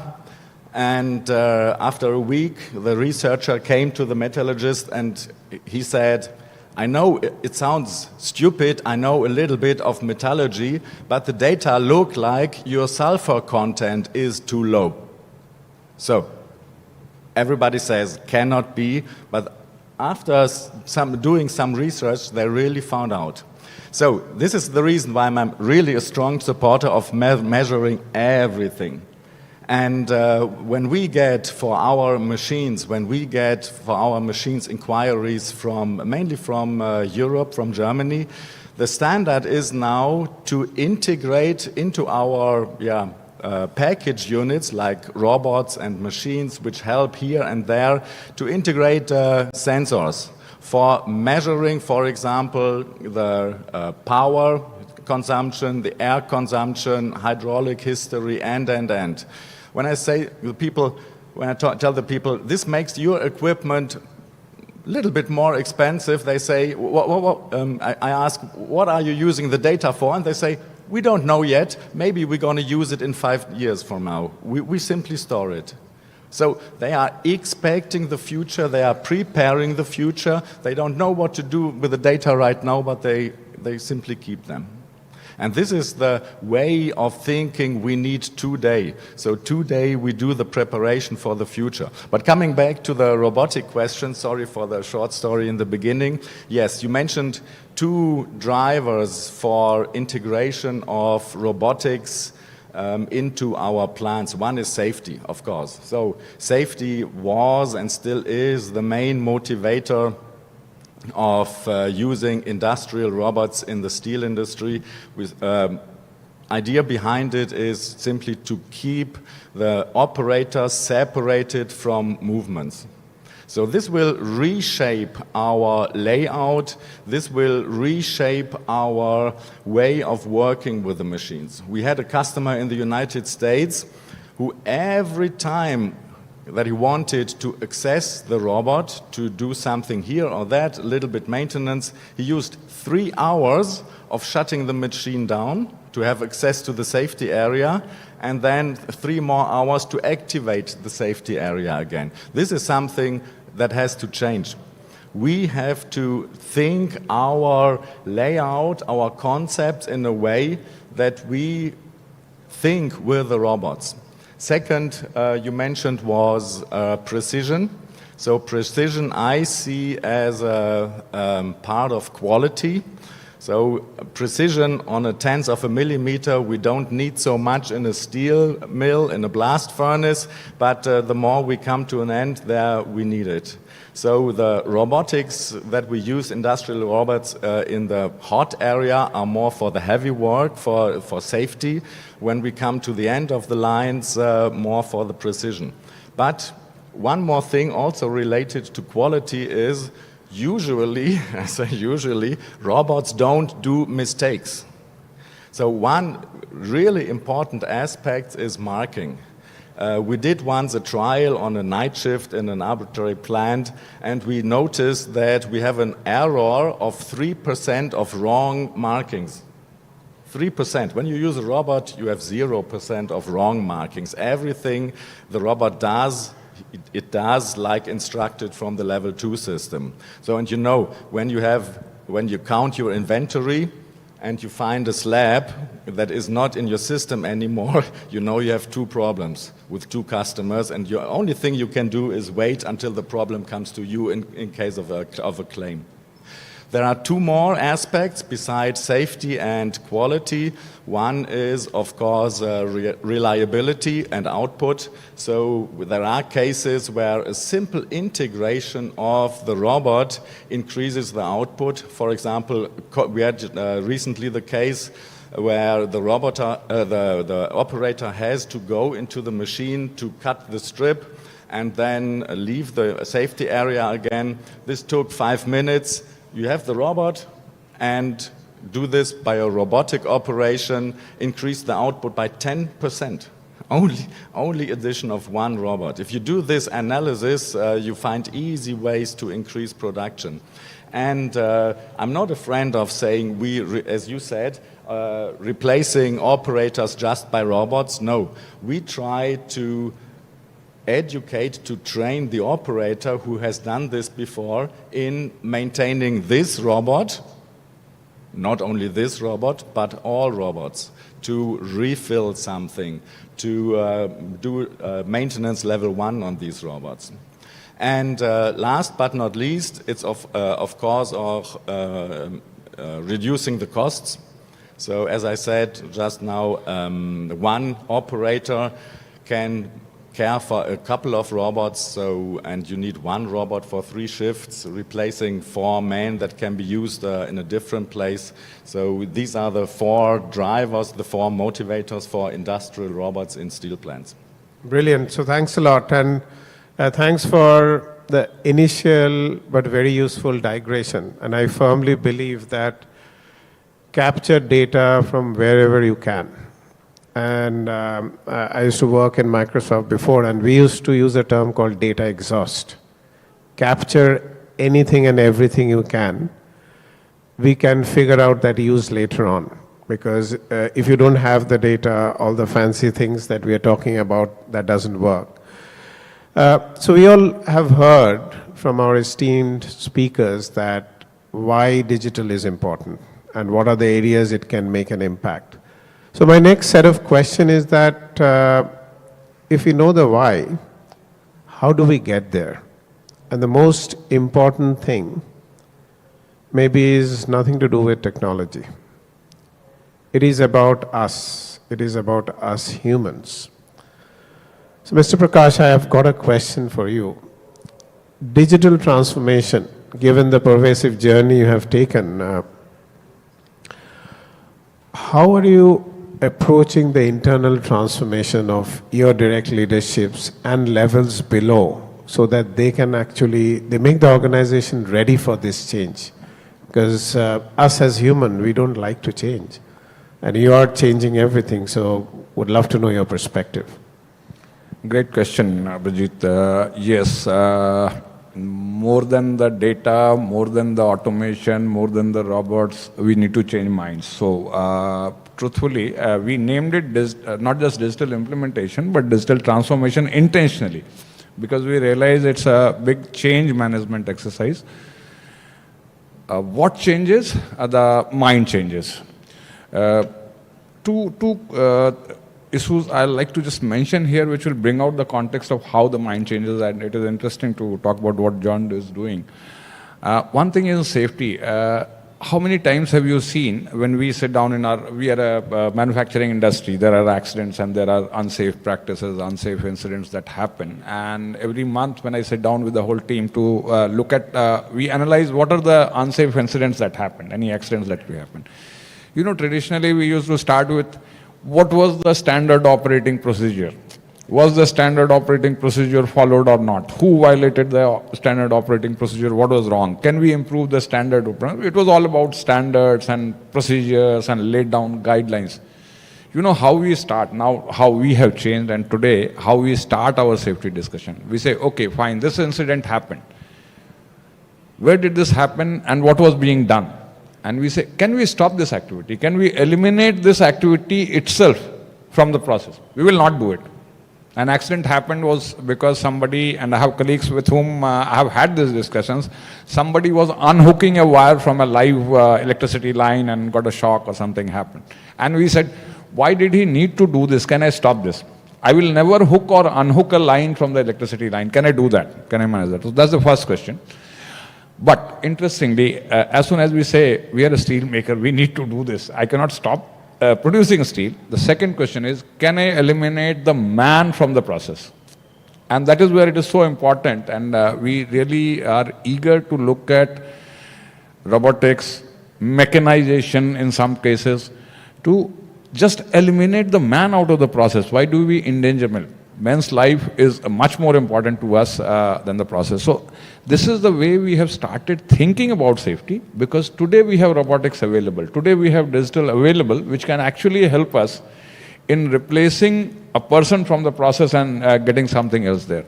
So that changes the mindset. The second mindset change, and this was interesting to me also in our company, what we did as we were embarking on this exercise of this. We simply launched a drive last month, I think more than a month ago.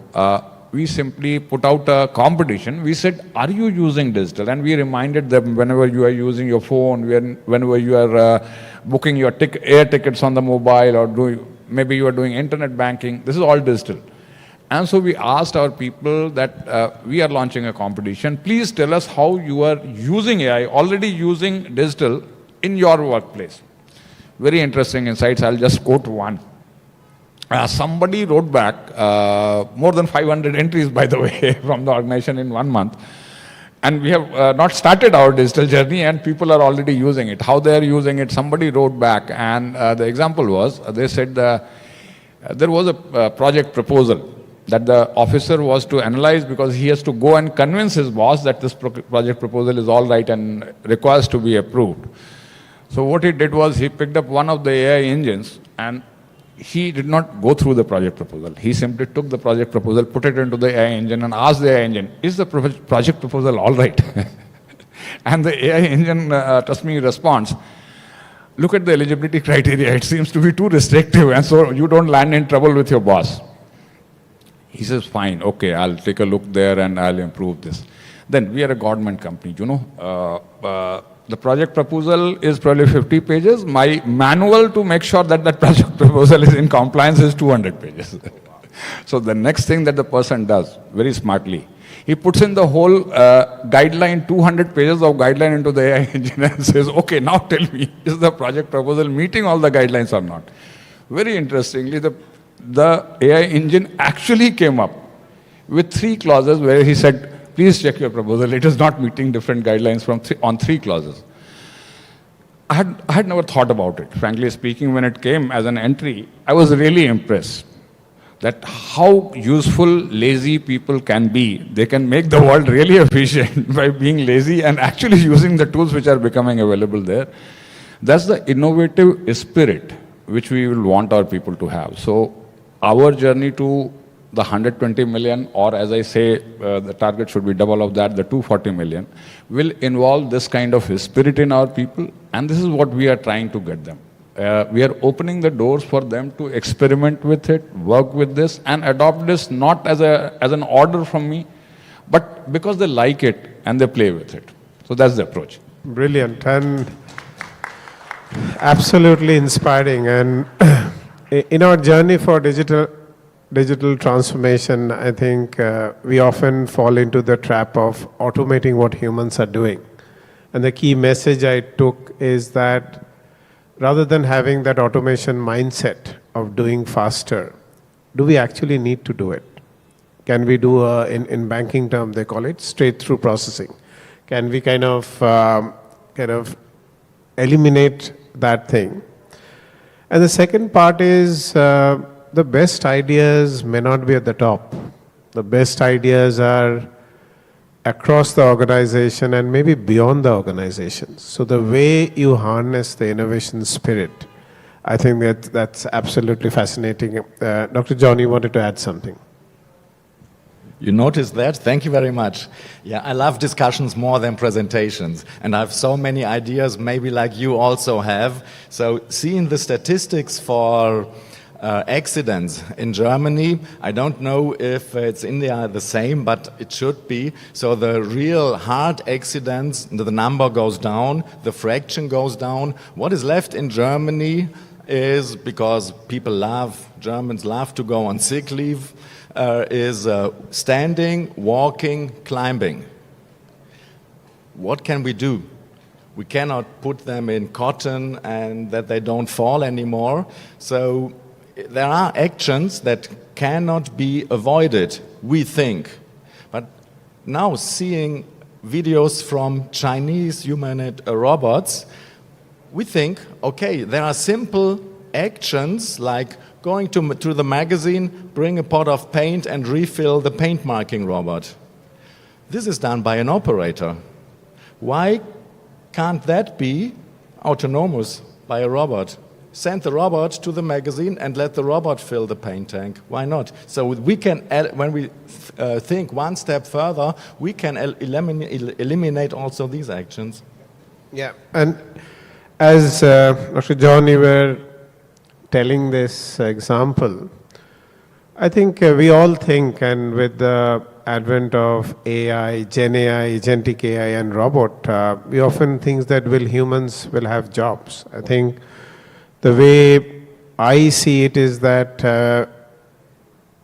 from automate to elevate the humans, the same person who has been very experienced in the shop floor, can we ask that person how we can make the process better rather than working harder? So I think as humans, we have got a unique opportunity to elevate ourselves. So my next question, Penak, to you is, you were talking about a very interesting use case about agentic AI. Agentic AI is the new buzzword, and I'm part of the technology industry. We are kind of guilty of coming with really fancy stuff. Half of them doesn't work in real world, but agentic might actually work. So Penak, what's your take on it and what are the use cases? Sure. So I think, let me first demystify, I think for the larger audience, what is agentic AI, right? There are 3 words, agentic, artificial, intelligence. Now, let me start with the third word first, which is intelligence, right? So you have data, structured data is information, intelligence on top of it leads to an insight, and collection of insights is intelligence, right? So that is intelligence, and all of us are well endowed with it. When a computer starts to replicate that, it is artificial intelligence, right? And what is the agentic on top of it?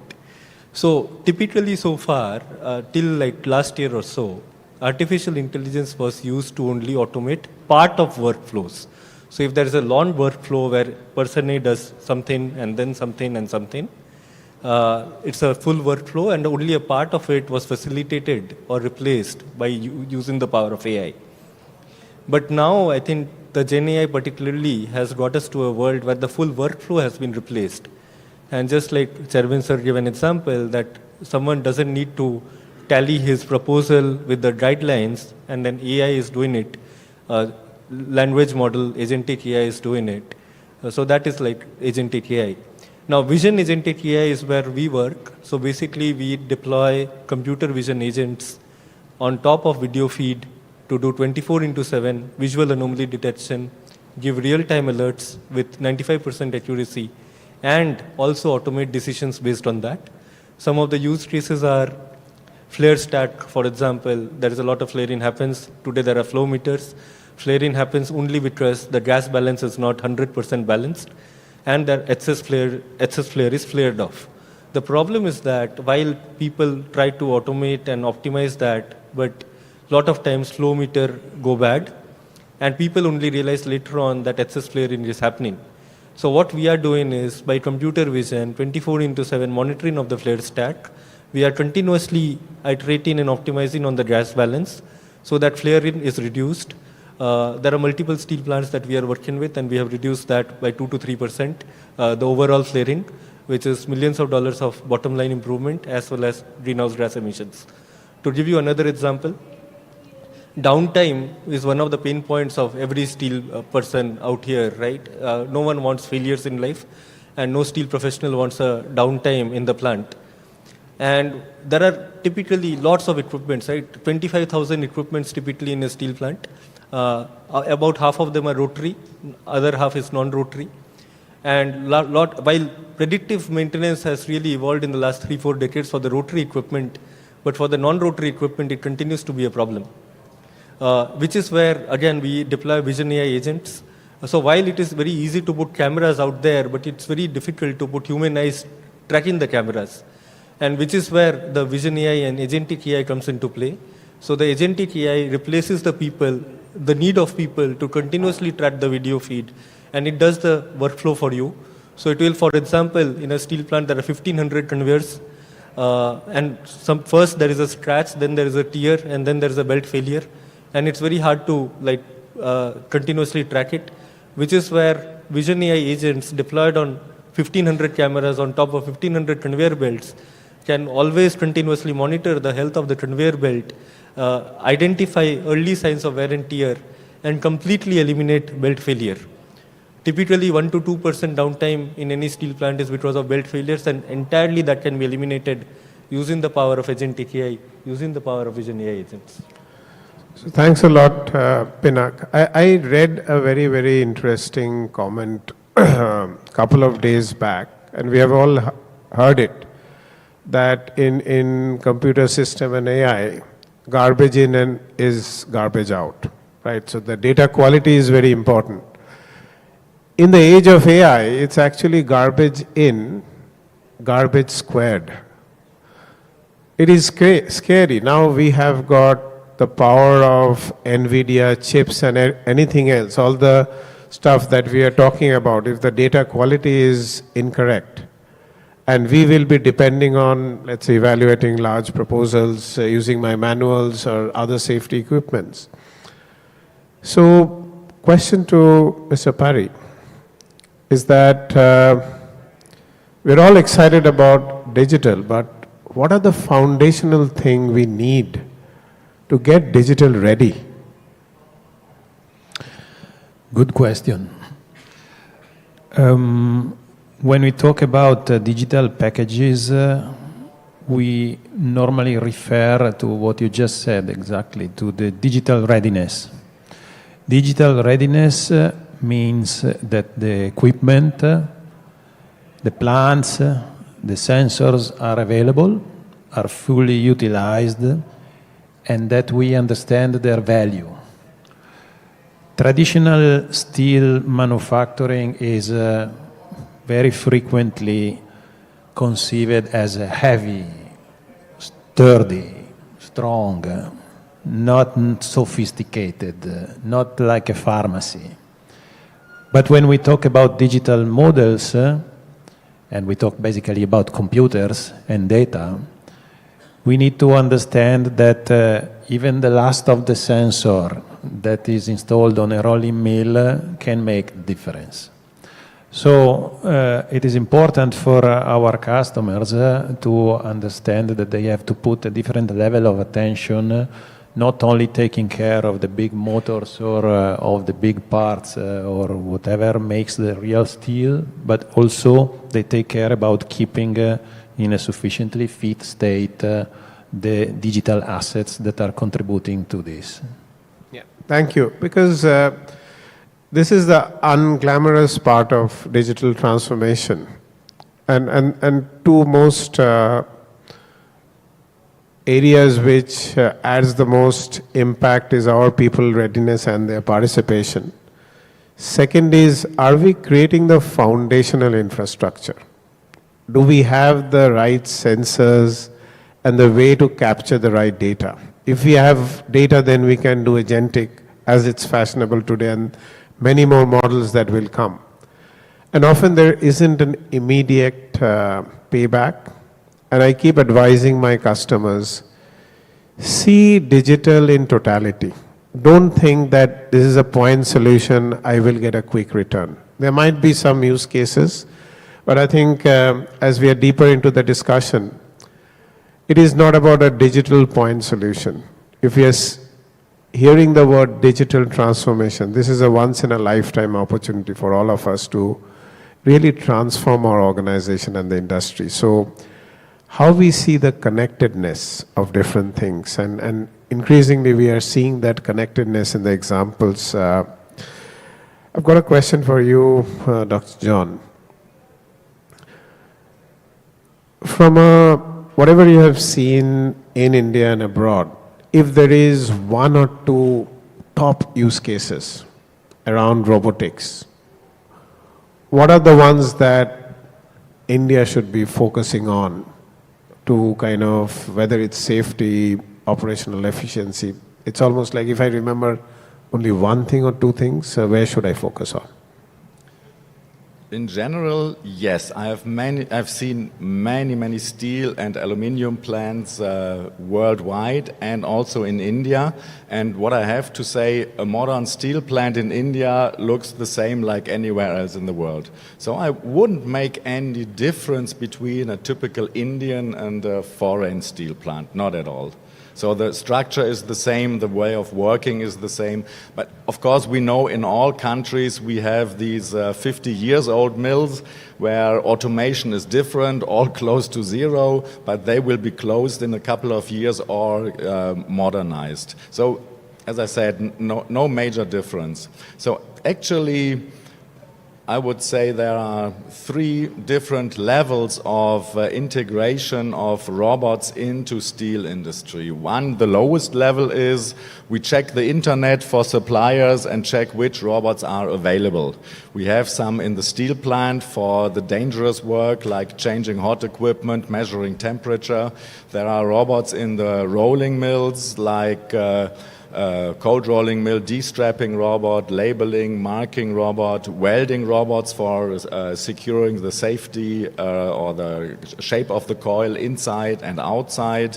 We have sample moving robots. We have the first AGVs. We call them also robots. This is the level number one. Check in the internet what's available. There's a huge variety of industrial robots specifically made for metals industry that are available today. Second is invent your own robot. Go and check what's needed. Actually, this is the favorite part of my own job, going to an existing factory and seeing with digital eyes which action with which process can be automated and which workplace can be replaced by a robot. And number three is, let's do a total different thinking. An example for an old thinking I have from Germany, working on a project and recommending one specific customer marking robot for the end of his line, and everything is ready. We are about to get the order, and then the question from the customer comes, German customer, high quality aluminium mill. This proposal is rather nice, but instead of the robot, can we have a linear system? So, crap. So, for the linear system, we need an engineer to design, we need the purchaser to order, we need all the paperwork in the background, we need our workshop, and we need an instruction for the people. So, and for the robot, we need just the purchaser to purchase one piece of robot. That's it. So that's the difference. The opposite, and that's why I'm telling this story, the opposite I've seen in China. Steelmaker in Chongqing has a 5 program. 5,000 robots in 5 years. Go. At the end of these 5 years, they will see 4,000 robots was a waste. But they will, I'm sure, they will have invented 1,000 nice robots. So force your people to think different, force your people to think the future now. Stunning, absolutely stunning. Make your own robots. I think that's the key takeaway. And so I'm part of the software industry. And around 15 years back, Mark Andreessen, he was the founder of Netscape, he made a comment that software is eating the world. Hardware is commoditized.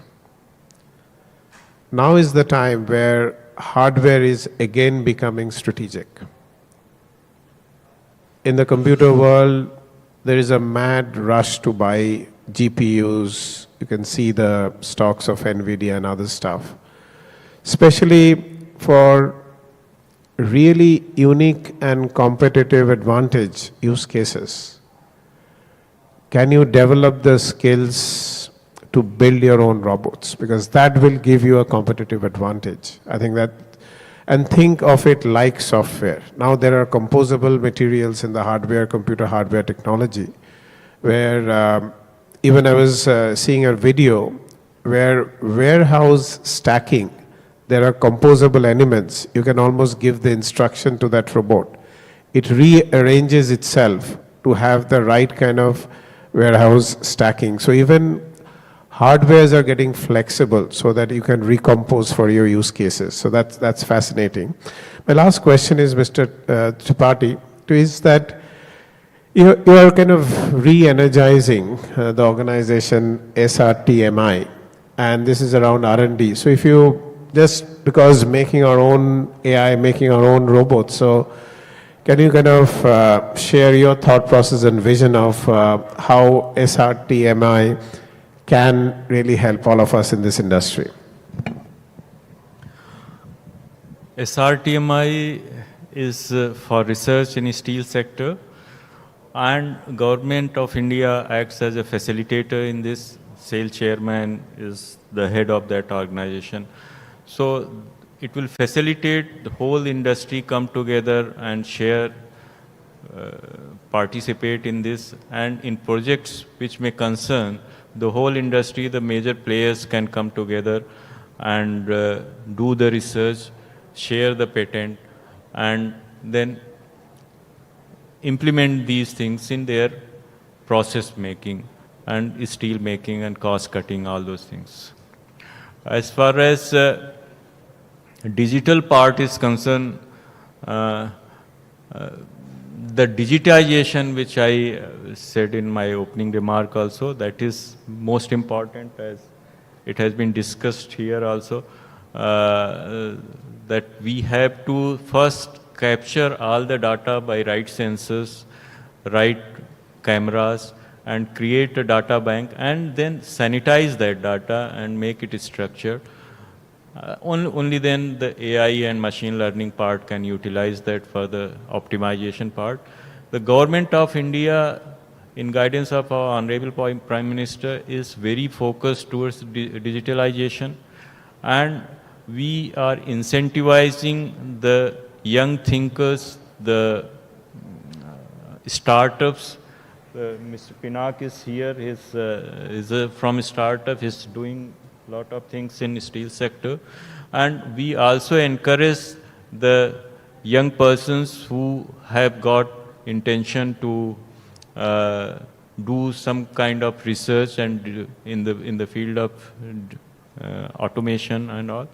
So we have got incentives for them and support, financial support for them also from ministry as well, and SRTMI will be doing separately.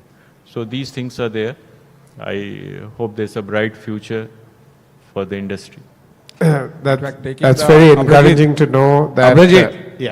So taking the opportunity and catching on, SRTMI has 3 verticals. One vertical is dedicated to startups. So please come up through you. I would like to spread the word around. You have got funding available. You have got opportunities available. The biggest thing that you have available apart from the funds is the opportunity to test your technology in a steel plant. You see, steel plants normally will not allow anybody else to touch their technology because they have very large process, very dangerous process. But here is an opportunity through SRTMI that you can actually test your technology, whatever you develop, on a live steel plant. So please, I exhort everybody to come into this. Thank you, Mr. Prakash. Pinak, you wanted to share your perspective on this. I think, as Joint Secretary Sir just mentioned, I think on his point around capturing data, I think even in the earlier discussion in the panel, we were talking about how important it is to capture the data and process the data, and that is really the foundation of doing any kind of AI. The irony is that as human beings, 70% of the decision that we make is through the data that we capture via our eyes. 70% of the decision that any one of us is making is via the data that we capture and see, right via our eyes. But if you go on a factory floor, any factory floor, steel, metal, aluminum, packaging, food and beverages, all the visual data is completely not getting captured, not getting stored, not getting processed. Yes, you have 100,000 sensors in a steel plant, but the visual data not getting captured, not getting stored, not getting processed.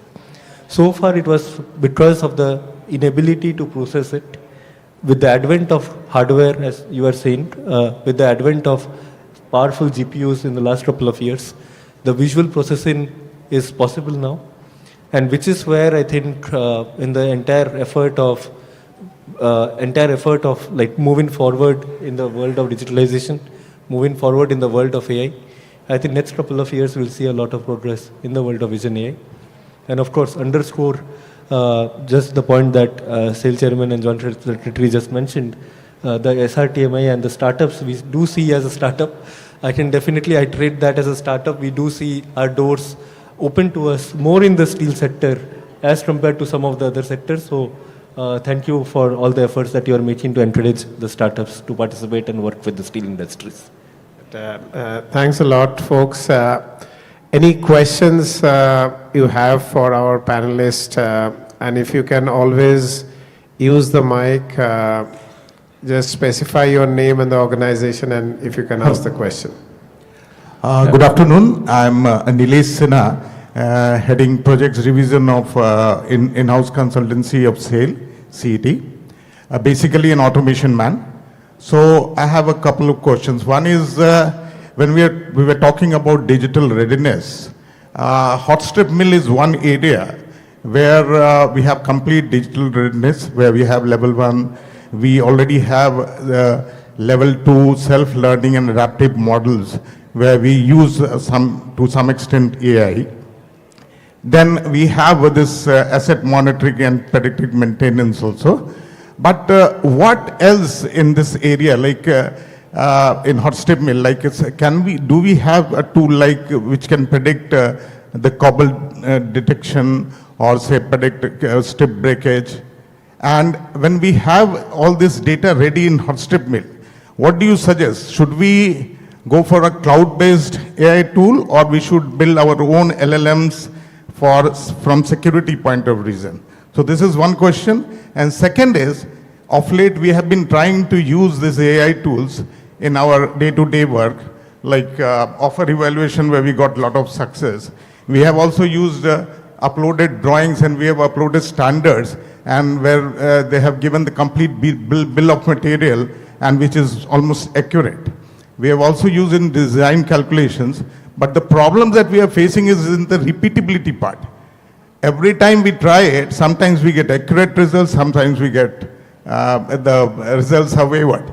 So we are not sure whether we should use this tool. Sometimes the results are so accurate, exactly we are able to validate with the data sheets that we are already having. But then sometimes it goes haywire. So these two questions, if you can throw some light, where we are not doing the right thing, where we are not getting the repeatability part. Who wants to take that? Stefano, yeah. Well, that is quite specific, but I'll try to put forward some considerations. Let us start from the second one. There is not a clear answer. There is not a receipt that is valid for every situation. In the sense that there are companies that are protecting their data as much as they can, and they are very jealous, and they do not allow even the solution providers to use them, to have them, and to use them to develop their solution. There are companies on the other side that are fully open to develop something that is completely integrated in the digital system. Let me put this to the extreme. I know of solutions about standardized equipment in which several units installed in several different plants from several different customers, all of them communicated with a unique digital brain that is learning from every situation that is giving the best solution for the complete panel of units installed everywhere. So if I put this to an additional level, and also connecting to the first question that you were having, you're basically saying, I have level 1, I have level 2, what can I do more? Look, we have customers that are coming to us and are telling to us, I want to go digital, what do I have to do? And it is a journey. I mean, a solution that could fit to your organization could not fit to our organization. So this is why we talk about joint development and joint innovation. And we also talk about business models in which we are not just selling a package, but we are taking advantage of the added value of that which the package is giving to you. In other terms, performance-based solution. We install a solution and we collect our return when the customer collects his return. And it's always a joint development because the digital package that is available and suits every single customer or serving the complete industry is simply not available because every plant is different and every solution is different. Thank you. Just I wanted to maybe add 10 seconds in interest of time, be very crisp. I think in the specific first question that you were asking about hot strip mill, with deviation avoidance, cobble avoidance, and bag coiling avoidance. These are the 3 highest value use cases that you can target in a hot strip mill. And the way to solve it is by optimizing your reheating temperature and your difference between the roller gaps, which are there in the left and the right side in a hot strip mill. I am happy to connect with you outside of the conference and take you through our solutions in detail. But short answer is, overall you can achieve a higher quality by optimizing these parameters in a hot strip mill. As repeat, we have done it several times. Happy to share with you more examples of it offline. Yeah.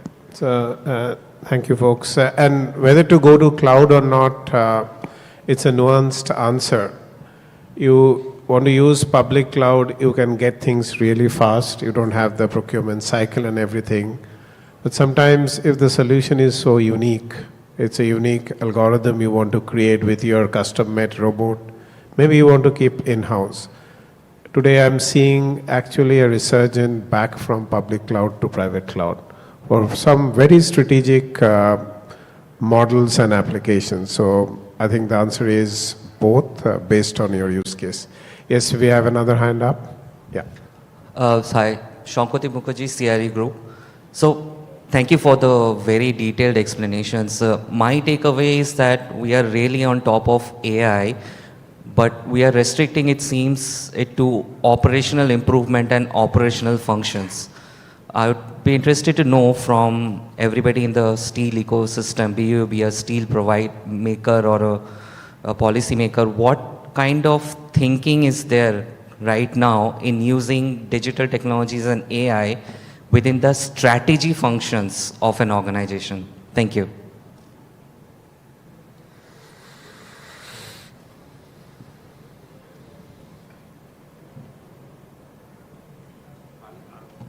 Okay, I'll try to bring a context to this. If you look at an organization, how does strategy flow in an organization, and activities, as you correctly pointed out, activities can be automated. You can put AI on in activities, say, put robotics to control some of that. When it gets to strategy, it's a wider thinking.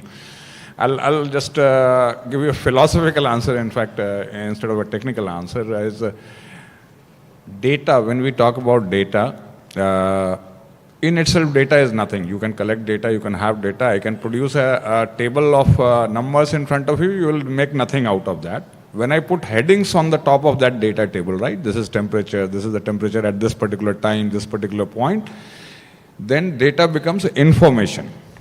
Once it becomes information, you start using it. If you have sufficient information, you have data of one time and then of another time, if you are able to compare, then you say, I have got knowledge. Now you have knowledge that different types of information is available to me, I am knowledgeable. And over knowledge, when you put the context of business or whatever your end goal is, purpose, when you put purpose, then it becomes wisdom, then it becomes strategy. So you have to go through the whole chain in order to do strategy. AI can be one of the tools at different stages. AI can capture data, AI can help you in converting that data into information, information into knowledge. And final strategy is the piece where we will get into the whole debate of ethics and everything. So I think that is getting AI into strategy will be a conscious decision on the part of both policymakers as well as industry stalwarts. And one thing I would love to add is that, and Dr. John, you mentioned that collect all the data and maybe strategically set all the KPIs. Because when we are making strategy, as humans, we often think that we know it all. It is our hunch and gut feeling, devoid of the data. So if we have the right KPIs, and KPIs also needs to constantly change, as a strategy function, then we will be informed. And still, as human, finally, AI cannot take the decision on our behalf. As the term it says, human in the loop. Human should be in charge of strategy till the general intelligence takes over. Yes, next question.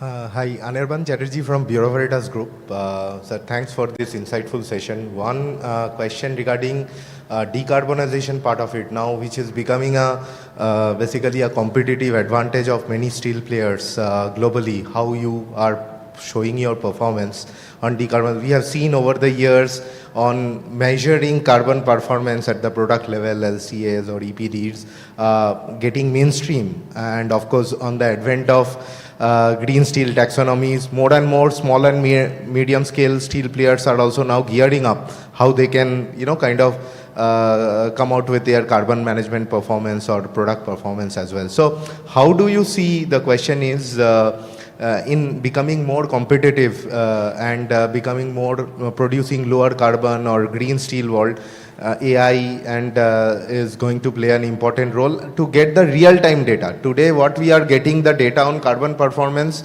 mainly on the past performance on some baseline data or LC or EPD data. But each and every batch by batch or hit by hit number, there are few, startups are also working in this space. But thus, from a policy point of view, if ministry or, the major steel players take a, generalistic platform or develop some kind of a infrastructure, like we have lot of digital infrastructure, UPI or something for that lot. So any digital public infrastructure can also be developed in this regard to make India ahead of the, other, industries. So if you would like to throw some light. Thank you, sir.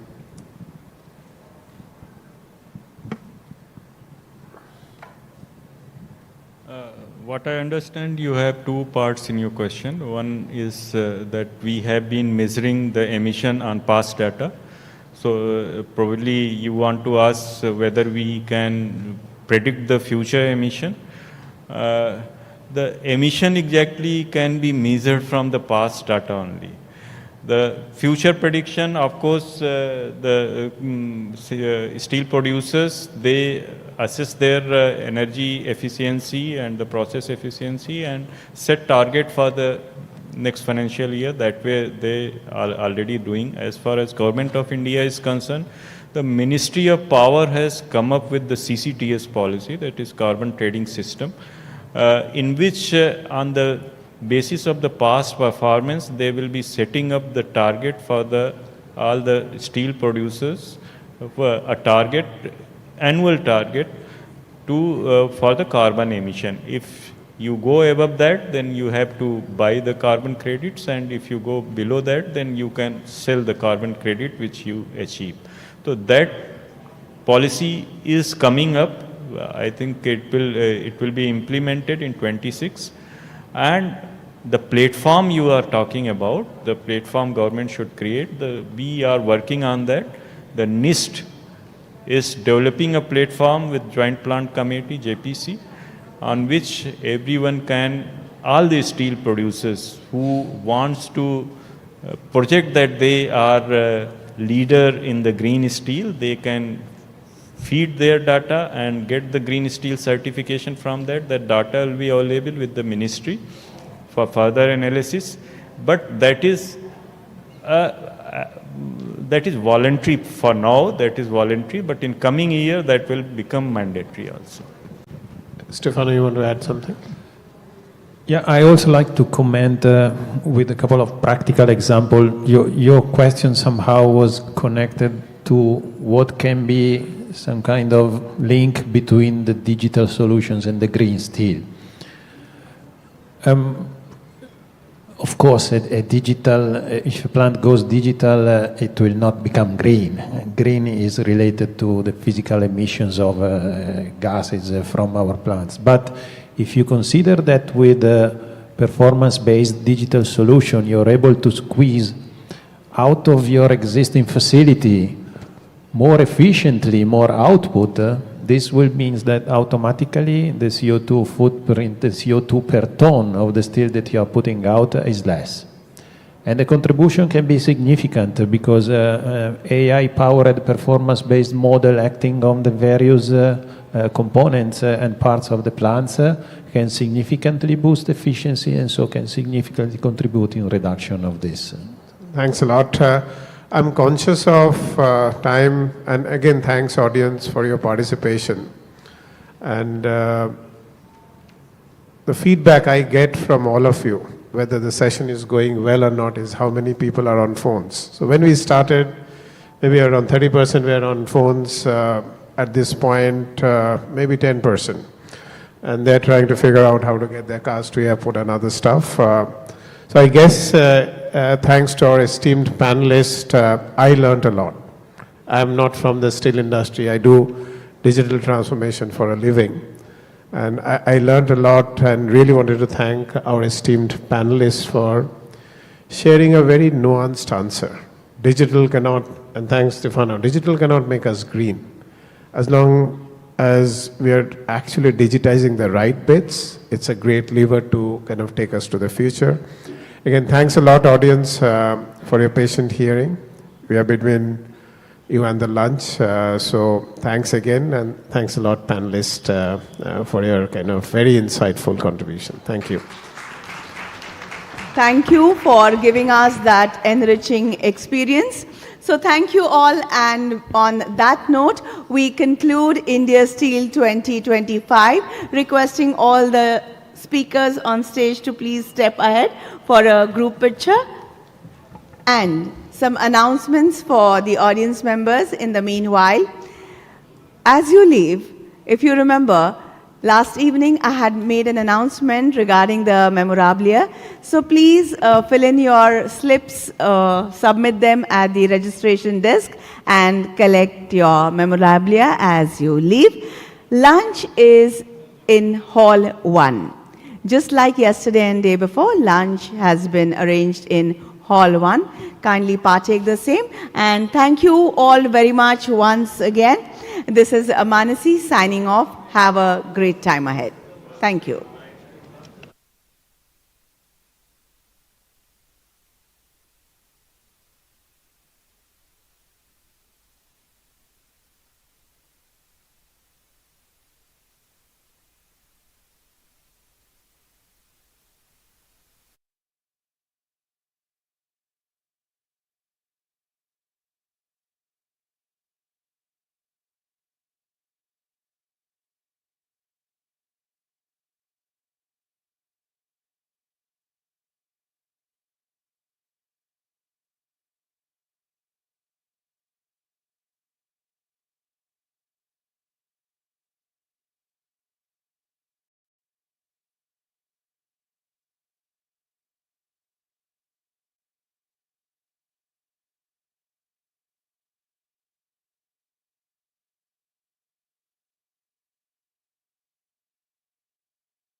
The doctors say the only remedy is to amputate.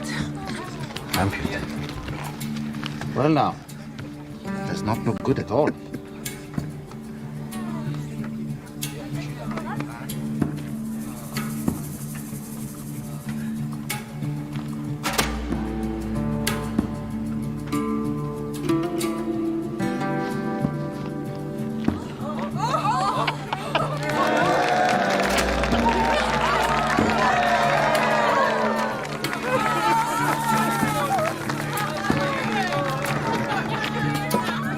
Next, step right up, right here.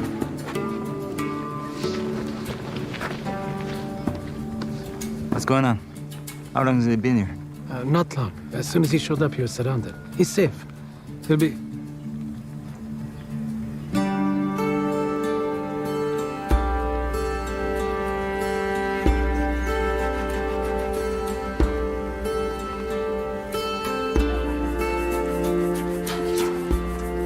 Blessed be Adonai.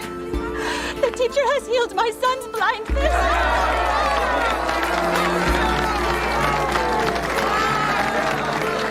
Next, come. It's okay. Let's get you closer. Soon might be now. Let's get John's question answered.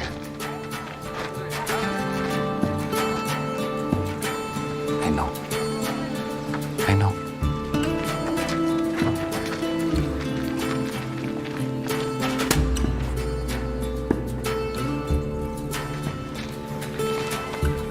Nathaniel, let me see your knife.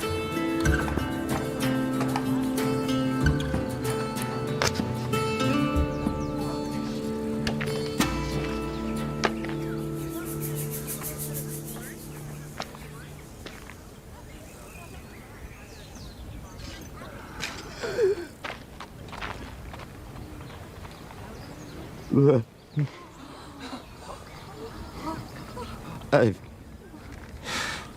never said anything with my own words. Where would you like to start?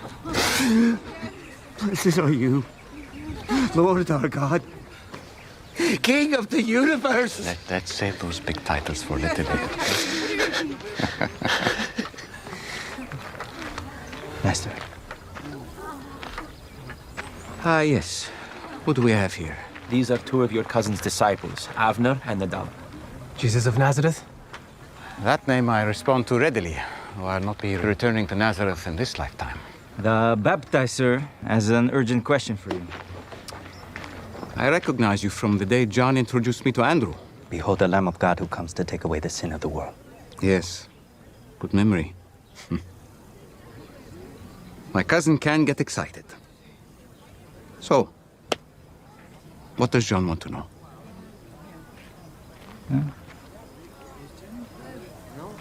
Simon brought us in haste. This isn't appropriate here. We can talk later. Sam? I actually think now is the perfect time. Who here has experienced John the Baptizer in some way?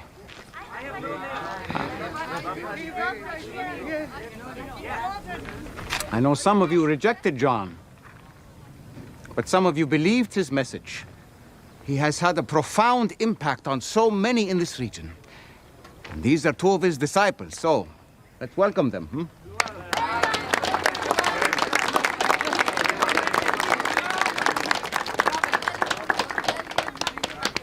Some of you may also know that John is currently imprisoned by Herod in Machaerus. I think it would be instructive for us to hear what's on his mind in the midst of such challenge.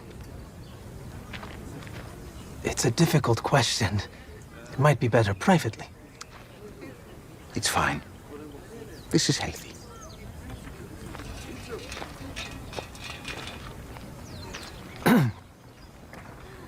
He sent us to ask you if you are really the one who is to come. Or should we look for someone else?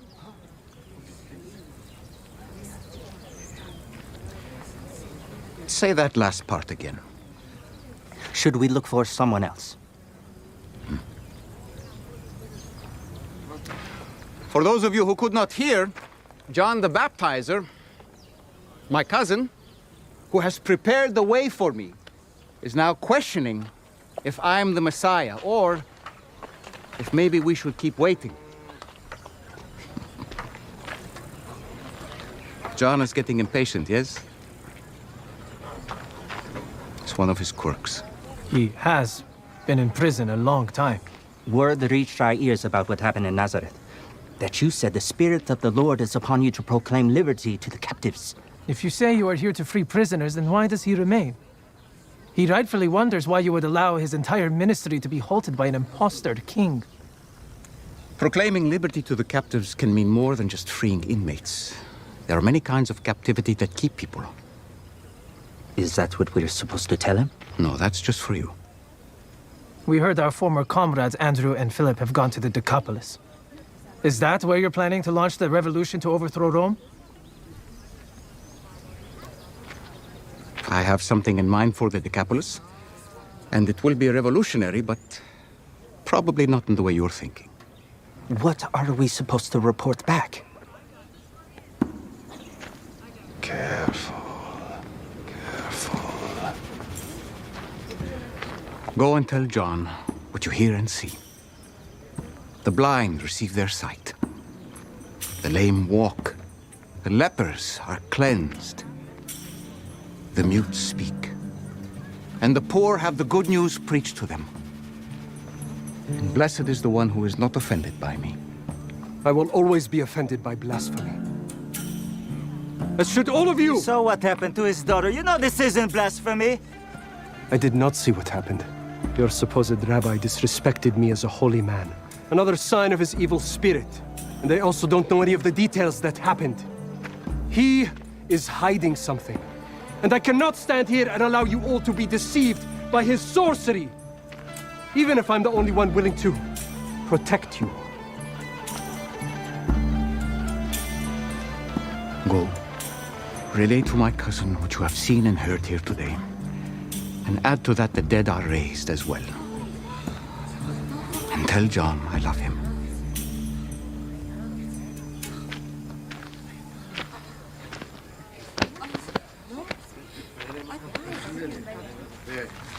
Did my response to the baptizer's disciples sound to any of you like a rebuke? Yes. I can always count on you, Nathaniel.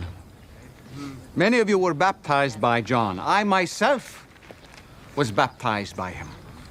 You heard how strong he was, how passionately he believed. And yet now, even he has questions. When you went to the wilderness to see him, did you expect to see a reed shaken by the wind? Someone in fine clothing, like those in king's courts? Or did you go to see a prophet? Prophet! A prophet, yes. And I tell you, John is who Isaiah and Malachi spoke of. What did they say, Big James? Behold, I send my messenger before you, who will prepare the way before you. Yes, and this should tell you something. Among those born of women, none is greater than John. And even he has questions. Another demon-possessed blasphemer, and you call him great. He called your religious leaders, your men of God, vipers!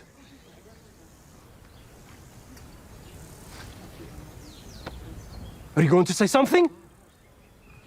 I think his silence is his response.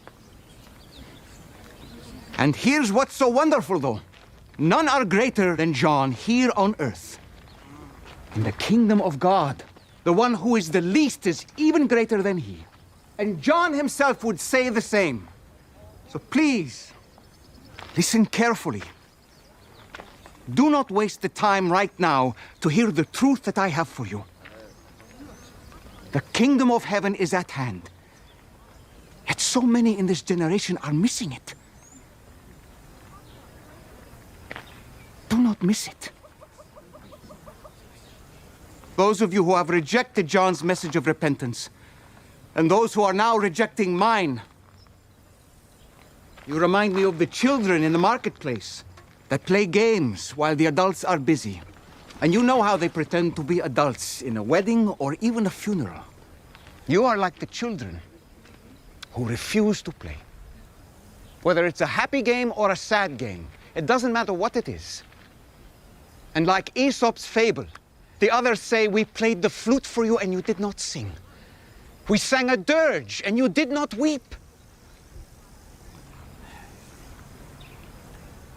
You and those in your order say John has a demon because he lived in the wilderness, preaching repentance while refusing bread and drink. And now the Son of Man comes, preaching salvation while eating and drinking and dancing. And I'm called a glutton and a drunkard, a friend of tax collectors and sinners.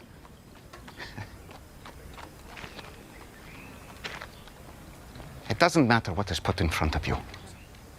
You will reject it. Beware of this. Wisdom means nothing if it's not acted on. Wisdom is justified by all her works.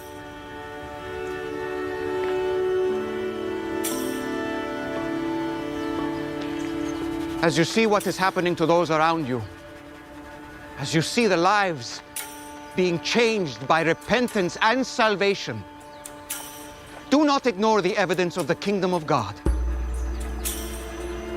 Woe to you if you do not receive it.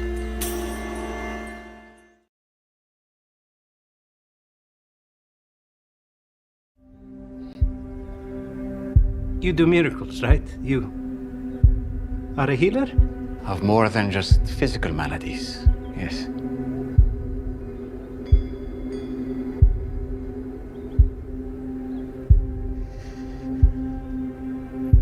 Please. My daughter is dying. I'm so sorry. But come and lay your hands on her, and she will live.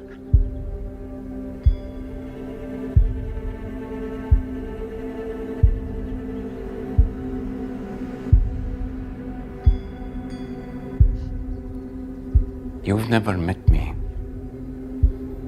yet you have this much faith that I can heal your daughter.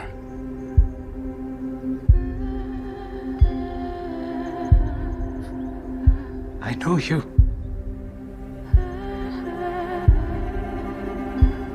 Please.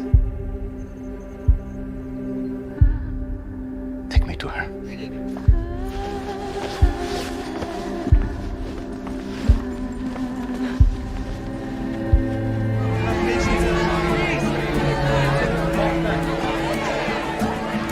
What's going on? Simon's house. We need to get through. Come back. Come back. Our rabbi has a pressing matter. It's him. It's your rabbi. Stay here. Our rabbi has a pressing matter ahead. Promise you will come back. Please. Keep going forward.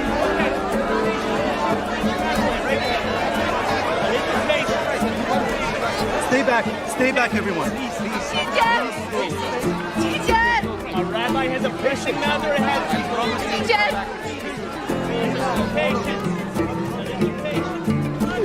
No. Please, no. Not now.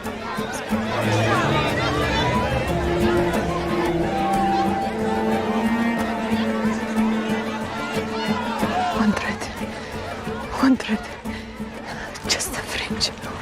One touch.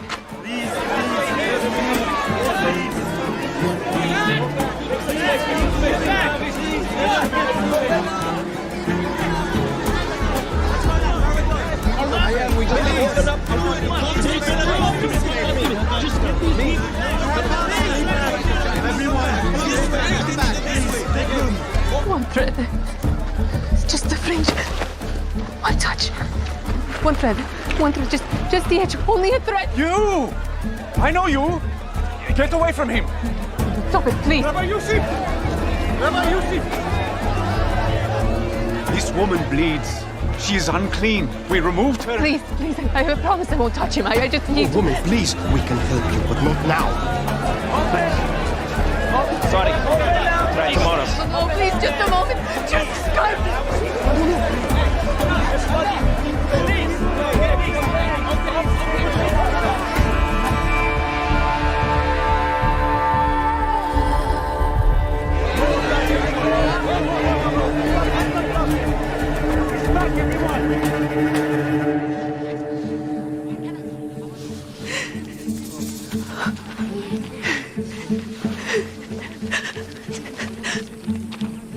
What's going on? What's wrong?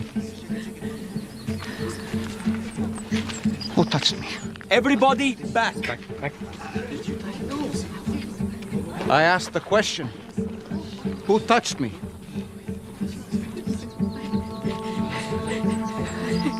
Master, the crowds are pressing in all around you like this, and you're asking who touched you? They all have. Someone touched me. I felt that power went out of me.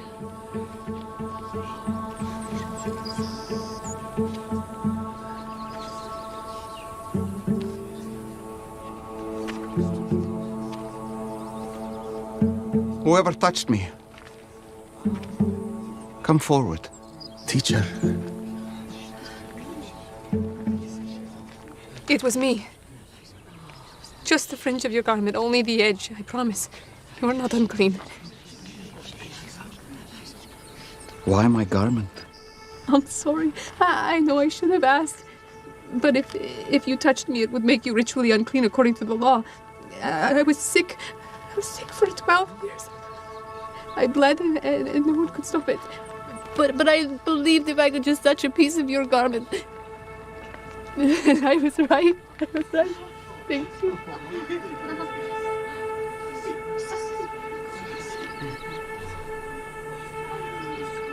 Who told you I could heal? A man from the pool. And he was right. The blood has ceased.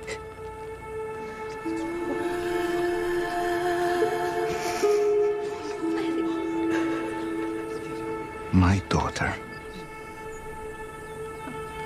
I'm no one's daughter anymore. Look up. Yes, you are. Daughter. It wasn't my piece of clothing that healed you. But it was instant. I felt it right away. I know, but it wasn't this. It was your faith.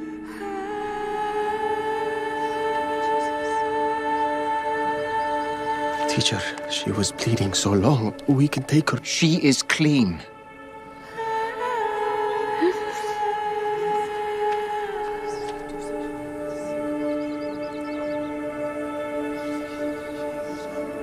You have blessed me today. And I know. My daughter, I know it has been a fight for you for so long. You must be exhausted.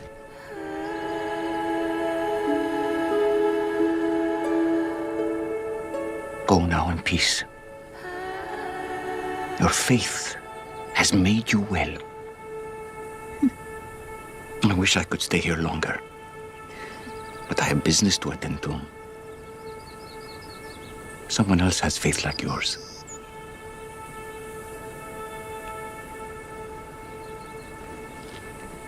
But I'm so glad that we found each other.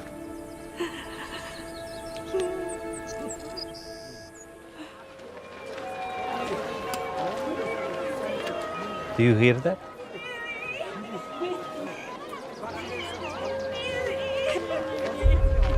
No. What is this? Charis, while you were gone. No. Why do I hear mourners and flutes? I said not to do that. She was Your daughter sick. passed away. We had to make arrangements quickly. No!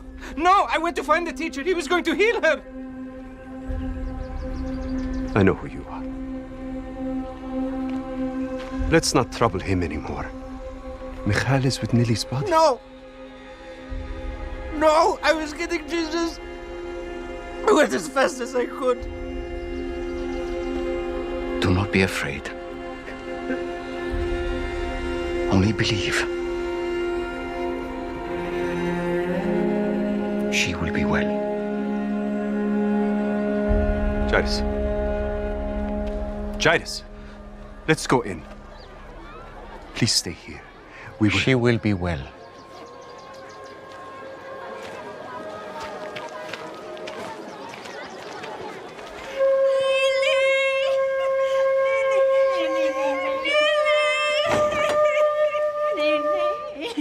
All of you, stop it.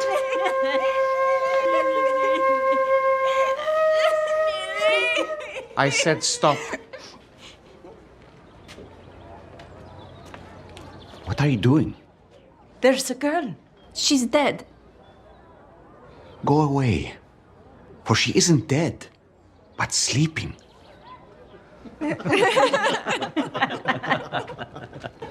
What is all this laughing? He said she's only asleep.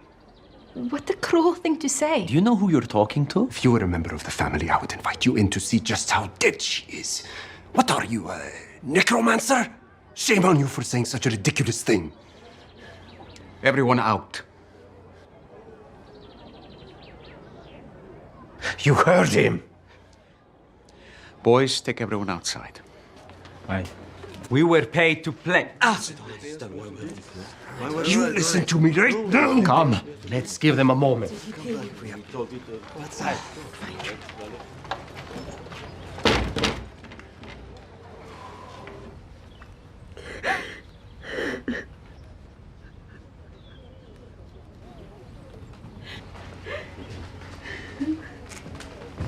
Michal, Where were you?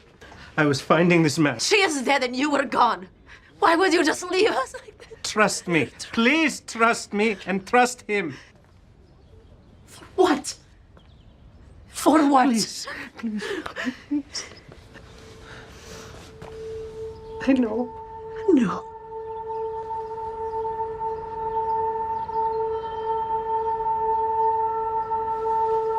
No.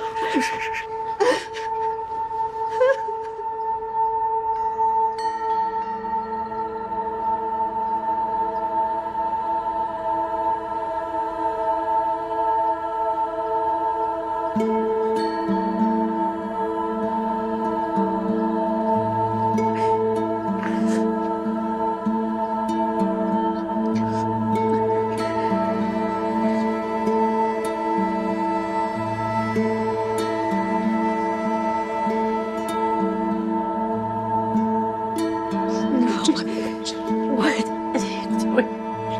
Please.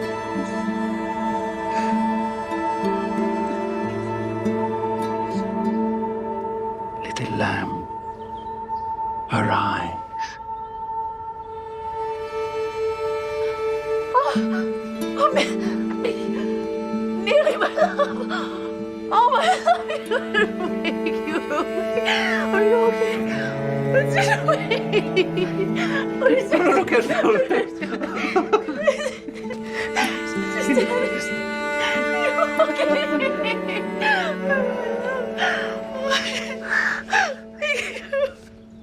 She's okay.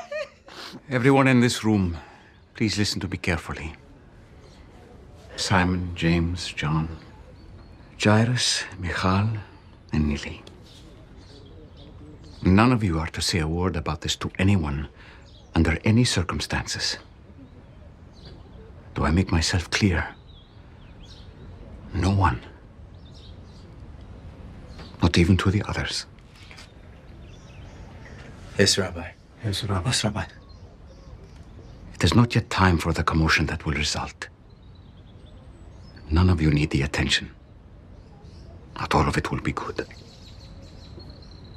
Whatever you command, we shall do. Neely, you must be hungry.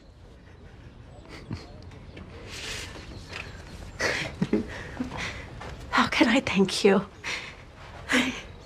I don't understand what you did, but You're welcome. Let's just get Neely something to eat first. oh wait, come on. Thank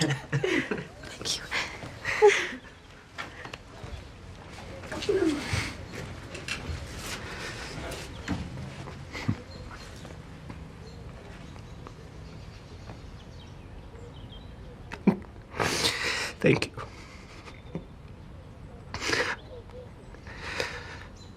There are no other words. But thank you. Thank you for your faith. I pray that more in the synagogue will share it.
Pray with me that my sacrifice and yours may be acceptable to God, the Almighty Father.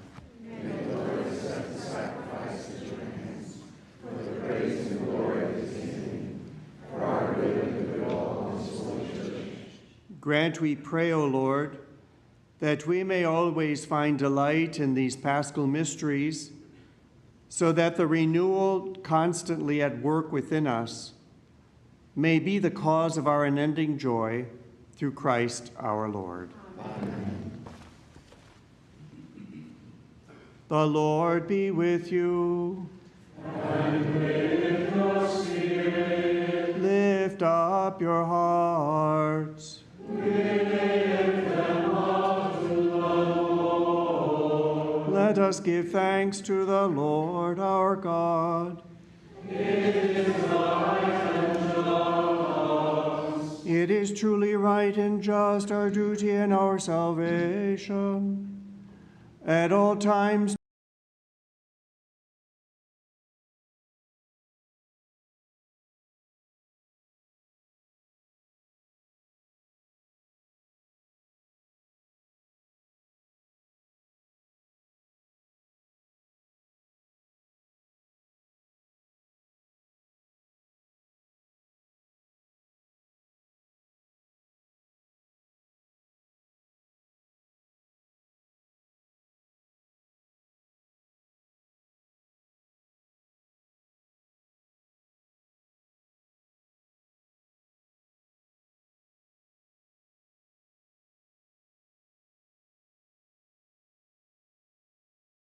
to acclaim you, O Lord, but on this day above all to laud you yet more gloriously, when Christ our Passover has been sacrificed. For he is the true Lamb, who has taken away the sins of the world. By dying he has destroyed our death, and by rising restored our life. Therefore, overcome with paschal joy, every land, every people exalts in your praise. And even the heavenly powers, with the angelic hosts, sing together the unending hymn of your glory as they acclaim.